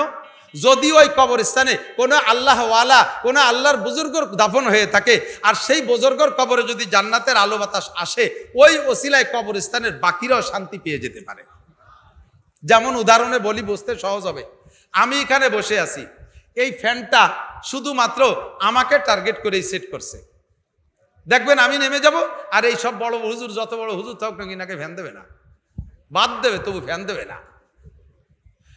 অথবা ফ্যানই বাদ দেন, আমি ফ্যান নাই, কারেন্ট নাই, আমি ওয়াশ করতেছি, ঘেমে যাচ্ছি, একটা ছেলে এসে তাল পাখাই দিয়ে আমারে বাতাস দেয় না অনেক সময়?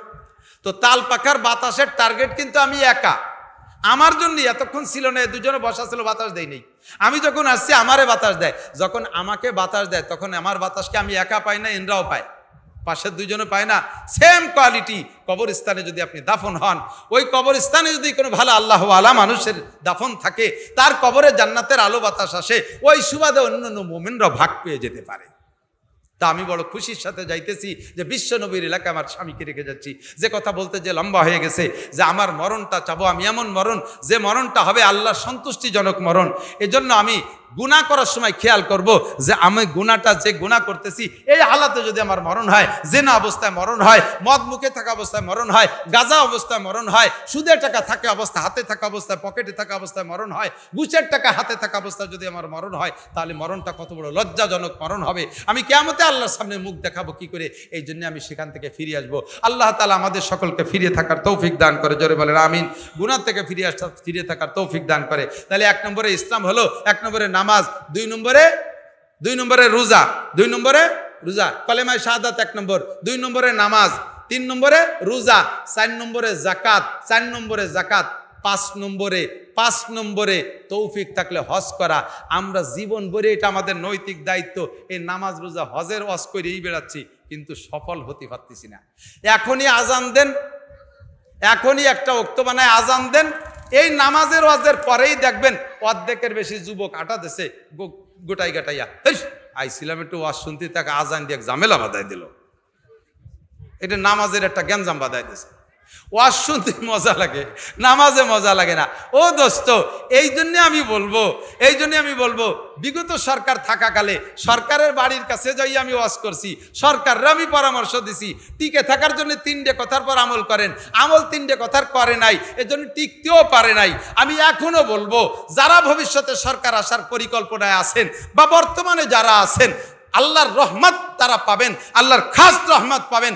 আসমান থেকে রহমত, জমিন থেকে বরকত। আল্লাহ কাল্লা ফাতাহনা আলাইহিম বারাকাতিম মিনাস সামাই ওয়াল আরদ, আসমান আর জমিন থেকে শান্তি আর রহমতের বরকতের দরজা খুলে দেব। আমি মাত্র 3টে দাবি করেছি, 13 দফা না, 9 দফা না, 6 দফা না, 1 দফা না, আমি 3টে দাবি করি। আমার বিশ্বাস গোটা বাংলাদেশের মুসলমান আমার 3 দফার সাথে একমত থাকবে। এই 3 দফা যে সরকার বাস্তবায়ন করবে, আল্লাহর কসম ওই সরকারের উপরে আসমানি রহমত নাজিল হবে, দেশের কোনো জনগণ তার বিপক্ষে যাবে না। এই সরকার, যে সরকার এই 3টে দাবি বাস্তবায়ন করবে। 1 নম্বরে জাতীয় সংসদ থেকে নামাজটাকে বিল আকারে পাশ করা হোক। একমত কারা কারা? বোঝেন নাই। নামাজ যদি সরকারি সাংবিধানিকভাবে বিল আকারে পাশ হয় তাহলে সবাই নামাজ পড়তে বাধ্য। কথা বলেন ঠিক না? আপনারা একমত কারা কারা? আবার একটু হাত দেখেন। আরে পাশ না হলেও পাশ হওয়ার নেকিতে আমরা জান্নাতি হয়ে যাব ইনশাআল্লাহ। 18 কোটি মুসলমান নামাজি হোক, সবাই চান। আমরা ওয়াজ করে পড়াতে পারতেছি না। এ জায়গা যদি একটু শাসন, একটু লাঠি আসে না, তাহলে কিন্তু ওয়াই খুব কাজে। যারা আমার বয়সী বা তার সাথে বেশি বয়সী তারা সাক্ষী দেন। প্রেসিডেন্ট এরশাদ সাহেব যখন মার্শাল ল দিয়েছিল, মুরব্বীকে মনে আছে নাকি? মনে আছে মার্শাল ল, এরশাদ সাহেবের মার্শাল ল, সেনাবাহিনীর শাসন। সে মার্শাল লতে কি ছিল যুবকরা জানো না?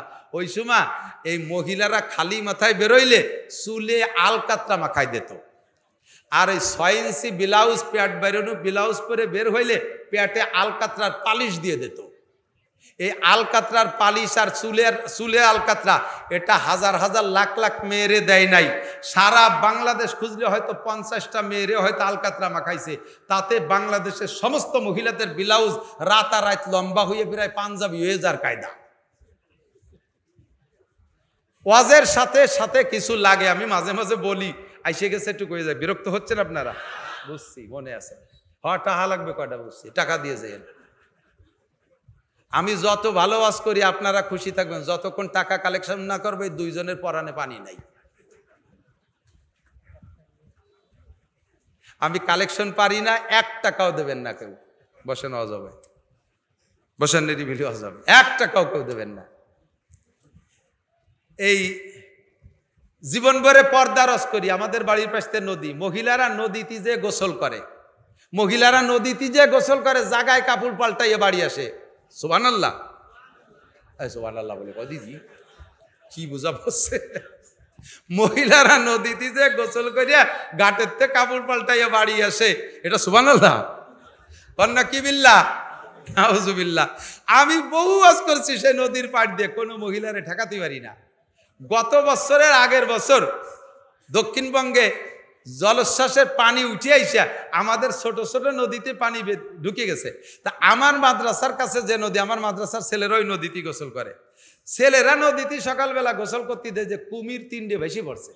কুমির হাজার হাজার মহিলারা নদীতে গোসল, যখন শুনছে কুমির আর 1 মহিলাও নদীতে নাই, সব কাপড় চোপড় বেলায় তুই দৌড়। জীবন ভরে নদীতে গোসল করার ওয়াজ করলাম, বেপর্দার বিপক্ষে ওয়াজ করলাম। মহিলাদেরকে নদীর ঘাটেতে তাড়াতে পারি না, 3 কুমিরই তাড়াই দিছে। কাজেই আমি বলতে চাই, আমাদের ওয়াজ, নামাজ, রোজা, হজ, যাকাত, পর্দা, প্রশিদা, হালাল হারাম ইত্যাদি নিয়ে জীবন ভরে করি, মানুষকে সাইজ করতে পারতেছি না। এটা একমাত্র সংসদীয়ভাবে যদি বিল আকারে পাস হয়, মুসলমান নামাজি হতে হবে। সাবালেগের পরে কোনো মুসলমান স্কুল, কলেজ, ইউনিভার্সিটি, অফিস, আদালত কোনো জায়গায় নামাজের রক্ত বেনামাজি থাকতে পারবে না। সাংবিধানিকভাবে যদি এটা হুকুম করে দেয়, তাহলে সকলে নামাজ পড়তে বাধ্য। আর আল্লাহ পাক ওয়াদা করেছেন, তাহলেই তোমাদের উপরে আসমানি রহমত, জমিনের বরকত নাজিল হবে। কোন সুবহানাল্লাহ। আপনাদের বিশ্বাস হয় কি হয় না? বিশ্বাস না হলে বললে অন্য কিছু বুঝেন না। ও জঙ্গি মঙ্গি তকমা সব শেষ হয়ে গেছে। যাই দেখেন আফগানিস্তানে মাত্র 2 বছর শাসন করে মৌলবীরা, মাত্র 2 বছর শাসন করে মৌলবীরা। এখন আমেরিকান ডলারের চাইতে আফগানি টাকার দাম বেড়ে গেছে। কথা বলুন ঠিক কি ঠিক না? যেই গাছে আগে সেই গাছই রয়েছে, এখনো আগেও যে গাছ ছিল এখনো সেই গাছ রয়েছে, আনারের গাছ। আগে 1 কেজি আনার হইতে 4টি আনার লাগতো, 4টি আনারে 1 কেজি হইতো। আফগানের মৌলবীদের শাসনে আসার পরে সেই গাছের আনার এখন একটা আনারে 2 কেজি হয়। সেই সময় 4 আনারে 1 কেজি, আর এখন 1 আনারে 2 কেজি। গাছ সেই জায়গায় রয়ে গেছে, গাছ পাল্টায় নাই, শুধুমাত্র শাসন ব্যবস্থা পাল্টে গেছে। আল্লাহ পাক তার ওয়াদা বাস্তবায়ন করে দেখাইছে, আসমান থেকে রহমত আর জমিন থেকে বরকতের দরজা আমি খুলে দেব। আমিও দাবি করি, ও বাংলাদেশের জনতা, যত মিটিং মিছিল আর ধর্মঘট করো, শান্তির যত বুলিয়া ওড়াও, যারাই শান্তির স্লোগান দিয়েছে, বহুত শান্তিওয়ালারে দেখছি স্বাধীনের পরে থেকে 50 বছর, বহুত শান্তিওয়ালারে দেখছি স্লোগান দেয়, অমুক বাইরে দিলে ভোট শান্তি পাবে দেশের লোক, বোতল ভাই যেখানে আমরা আছি সেখানে, বোতল ভাইকে দিলে ভোট বোতল খাবে দেশের লোক, বোতল ভাই জেলখানায়, আমরা সবাই পায়খানায়। শান্তির বাস হয়ে গেছে। কথা বলেন ঠিক ঠিক না? এখন যদি শান্তি পাইতে হয়, তাহলে একমাত্র শান্তিদাতা কে? তার কাছ থেকে শান্তি পাইতে হলে তার সংবিধান, 1 নম্বর সাংবিধানিকভাবে সংসদ থেকে নামাজটাকে বিল আকারে পাস করা হোক। পড়েন আর না পড়েন, এর পক্ষে কারা? আর একবার একটু হাত দেখাবেন, 2টো হাত। নামাজের পক্ষে সবাই বলেন, নামাজের পক্ষে। আমি বলবো নামাজের বিল, আপনারা বলবেন সংসদে পাস হোক। নামাজের বিল, নামাজের বিল, নামাজের বিল। আল্লাহ কবুল করেন, বলেন আমিন। অসত্য বলেছি? এ কথার বিপক্ষে আমলিগ, বিএনপি, জামাত, জাতীয় পার্টি যত দল আছে, বিপক্ষে যার কায়দা আছে, খালি নামে মুসলমানও নিয়ে সবাই একমত। ঠিক কি ঠিক না? এই কাম যে করবে তারে সবার ভোট তার জন্য আমি চেয়ে দেবো। 2 নম্বর হলো পর্দার বিল। পর্দাটাকে বিল আকারে পাস করতে হবে। গার্মেন্টসে চাকরি করবে, মহিলাদের গার্মেন্টস আলাদা, ওর মধ্যে পুরুষদের মহিলাদের বাজায় নিতে পারবেন না। মেয়েরা স্কুল কলেজ ইউনিভার্সিটিতে পড়বে, তাদের স্কুল কলেজ আলাদা। এটা করা সম্ভব কি সম্ভব না? সম্ভব কি সম্ভব না? মেয়েরা তাদের স্কুল কলেজে পড়ে ডাক্তার হোক, তার ডাক্তার হওয়া দরকার আছে, মেয়েরা দরকার আছে। মেয়েরা পুলিশ হবে দরকার আছে, কারণ মহিলা আসামি যদি হয় তাহলে তারা কি একজন পুরুষ পুলিশ দিয়ে হাত ধরে আনতে পারবে? মহিলা পুলিশ লাগবে, সে জায়গায় লাগবে অফিসার লাগবে। মহিলাদের শিক্ষার ব্যবস্থা আলাদা হোক। মহিলা পুলিশের চাকরি করবে, তাদের অফিস আদালত, তাদের থাকার জায়গা আলাদা হবে। পুরুষদের আর মহিলাদের একসাথে মিক্সার করে দেবেন না। রাতের বেলা পেট্রোল ডিউটিতে বেরোবে, 2 দল একসাথে মিশে যাবে, গাড়ির ভিতরে বসে বসে পেট্রোল ডিউটি না করে নানান ডিউটি করে বাড়ি চলে আসবে। এরা দেশের ভিতরে ওদের মাধ্যমে আসমানি গজব নাজিল হবে। কথা বলেন ঠিক ঠিক না? কাজে আলাদা ডিপার্টমেন্ট ভাগ হয়ে যাক, পর্দার পরিবেশ করতে হবে, এটা সাংবিধানিকভাবে। পার্কগুলোকে নামায় দেন, পুলিশ বাহিনী, র্যাব কুবরা নামাই দিয়ে পার্কের ভিতরে জোড়া ভেঙে দেন। 2 জন গাছতলা বসে বসে কি সুরভাতে মস্ক করে? কথা কয় না? সুবহানাল্লাহ, সুবহানাল্লাহ পড়ে। নামাজের 13 ফরজ মস্ক করে, যা করার তাই করে। উরা গজব নামায়, খাই দাই বে বুড়ির পাশায় হাত, খালি কয় যে দেশে মৌলবী বাড়ছে বলে ক্ষুধার গজব বাড়ছে। এ আর যত দোষ নন্দ ঘোষ, খালি আমরা মৌলবীরা দোষী, উন্না সাধ্য হতে তলিরাটি। 2 নম্বর ফতোয়া দিয়ে দিলাম, সংসদীয়ভাবে পর্দা বিল আকারে পাস করা হোক। মহিলাদেরা বাজার ঘাট করবে, পর্দার সাথে করবে, স্কুল কলেজে পড়বে, পর্দার সাথে করবে। আপনারা একমত? একমত? লাস্টবার হাত দেখতে চাই। 3 নম্বর হলো জাকাতটা বিল আকারে পাস করা হোক। জাকাত, জাকাত, জাকাত, এই ইনকাম ট্যাক্স, এটা জাকাত না। ইনকাম ট্যাক্স জাকাত না। জাকাতটা স্বচ্ছভাবে আদায় করে ভালো মানুষের মাধ্যমে বন্টন করা হোক। যার কাছে বন্টন করতে দিয়েছেন তার অবস্থা হবে কায়দা, সে আল্লাহরই মানে না, সে জাকাত মানে কি করে? জাকাতের টাকা আমাদের সৌদি আরবে আমরা হজ করতে যাইয়া দুম্বা জুবই দিয়ে কুরবানি করে চলে আসি, ও খাই না আমরা। পরে সেই দুম্বা ভাগ করে দেয় গরিব দেশে। বাংলাদেশ পায় সবচেয়ে বেশি, বাংলাদেশ পায় সবচেয়ে বেশি। ওই শুরুতে কয় বছর দুম্বা দেখতাম, এরপরে সে দুম্বা আর আসে না মনে হয়। সে দুম্বা যায় কোন জায়গা আল্লাহ জানে। বড় বড় মিয়াগে কি কব আর, কয়বরের মতো এক এক ফ্রিজ বানাইছে বাড়ি, 2-3 ডিপ ফ্রিজ বাড়া সেই সৌদি আরবের দুম্বা বাংলাদেশের গরিবের জন্য আসে, আর বড় বড় নেতাদের ডিপ ফ্রিজের ভিতরে দুম্বা ঢোকে, জাকাত আদায় করিয়ে না তারা খেয়ে ফেলে, তা হবে না কোনোদিনও। গুরবা বীরো সাগুজিরো মুশেরা দার বাকুনাদ ইচুনি আর কানে দৌলত মুলকে রাবি রাকুনাদ। ও দোস্ত, হোটেলের মালিক সারাদিন ডিউটি করতে করতে ক্লান্ত হয়ে গেছে, এখন একটু তার বাথরুমে চাপ দিয়েছে, এখন হোটেল একাই পরিচালনা করে, এই হোটেলের মালামাল কার কাছে দায়িত্ব দিয়ে যাবে? তো গোশের গামলা একটা কুত্তো বসা ছিল, কুত্তরে ডেকে গেল তুই এই গোষ্ঠুক পাহারা দিস, আমি একটু বাথরুমেতে আসি। ভাজা মাছ রয়েছে এভাবে, ইলিশ মাছ ভাজা, বিড়ালটা ডেকে গেল তুই একটু লক্ষ্য করিস কেউ যেন খেয়ানত না করে। চাউলির বস্তার দায়িত্ব দেখেছি ইঁদুরির কাছে, তুই একটু দেখিস, আমি একটু বাথরুমেতে আসি। উনি যদি ও জায়গা ঘন্টাখানিক দেরি হয় আইসে কোনো তাক পাবে জায়গা মতো কথা বলেন, সে কুত্তই গোশের আড়ি ধরে নিয়ে গেছে, আর বিড়ালে মাছের কাটাকুটো সহ খেয়ে ফেলাইছে, আর ইঁদুরি বাস্তার আন্ডারগ্রাউন্ডে বাংকার খুঁজে বস্তার তলা হুটুরি বারোই নিয়ে চলে গেছে। এইরকম পার্টির কাছে যদি এই জাকাতের টাকা বন্টন করতে দেন ওইভাবেই চলে যাবে। কাজেই স্বচ্ছ মানুষ তৈরি করিয়া যদি জাকাতের টাকা বের করে ভাগ করা হয়, তাহলে এই দেশে কোনো ভিক্ষুক থাকবে না, গরিব থাকবে না, মাদ্রাসাওয়ালাদের কষ্ট হবে না, আপনাদের কাছে কালেকশন করা লাগবে না ইনশাআল্লাহ। মাদ্রাসায় এতিম মিসকিন অসহায় কাঙ্গাল দুঃখিনী বিধবাদের বাচ্চা কাচ্চারাই বেশি পড়ে। আমার মাদ্রাসায় কিছু ছেলে আছে এমন, যারা মাদ্রাসার আন্তর্জাতিক ছুটি যেগুলো যে সময় কেউ থাকবে না, সব ছেলে বাড়ি চলে যাবে, ছুটি দেওয়ার পরে দেখি ছোট ছোট 3-4টে ছেলে, ওরা যায় না, মুখখান বেজার, ঈদ সামনে। আমি বলে বাবা তোমরা যাবা না? কয় না হুজুর যাবো না। কেন যাবা না? কয় যাবো কোথায়, আব্বা নাই, মা নাই, দাদা দাদিও নাই, নানা নানিও নাই, যাওয়ার মতো কোনো জায়গা নাই, তাই মাদ্রাসায় রয়ে গেছি। এই সমস্ত এতিম অসহায় কাঙ্গাল দুঃখিনী বিধবাদেরকে আমাদের বাচ্চাদেরকে আমাদের পালা লাগে। আপনারা এই সমস্ত জায়গার জন্য দান খয়রাত করেন, আপনাদেরকে বিভিন্ন সময় আমরা চেয়েছি আপনাদের থেকে টাকা নেই। আর জাকাতের টাকাটা সঠিকভাবে বন্টন হতো, যদি আর আদায় হতো, তাহলে আল্লাহর রহমতের সমস্যা হতো না। আপনারা একমত কি না? কথা বলেন একমত না? 3টে বিল আগে পাস হোক, তারপরে বাকিগুলো দেখব। রাজি আছেন তো ইনশাআল্লাহ?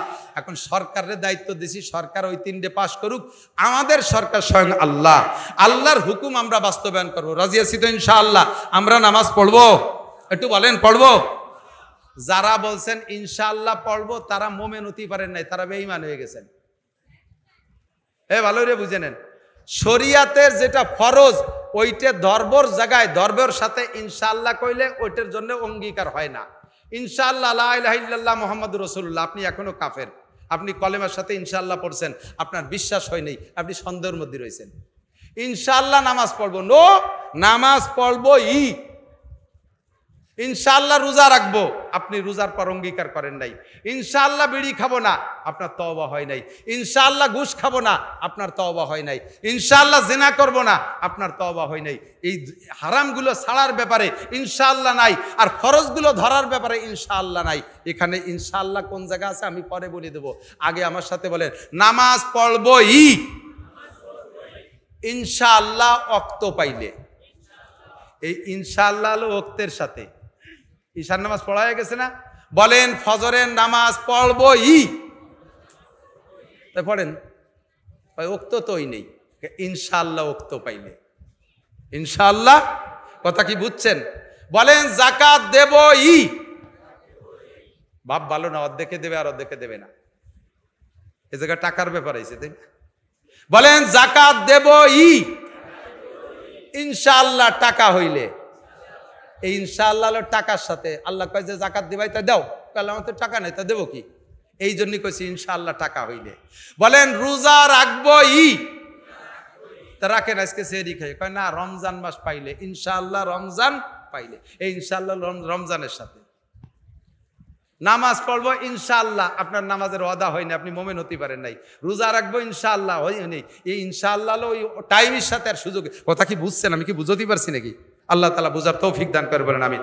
এখন এই আমাদের শান্তি রহমত পাইতে হলে আল্লাহকে সন্তুষ্ট, আল্লাহর প্রতি ঈমান বিশ্বাস আর তাকওয়া পরহেজগারি লাগবে। হাদিস পড়ছি বলার সময় নেই, রাত বেড়ে গেছে।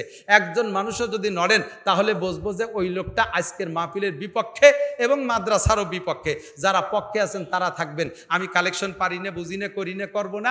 একটা কথা মনে রাখবেন, দুনিয়া বর্তমানে আছে না নাই?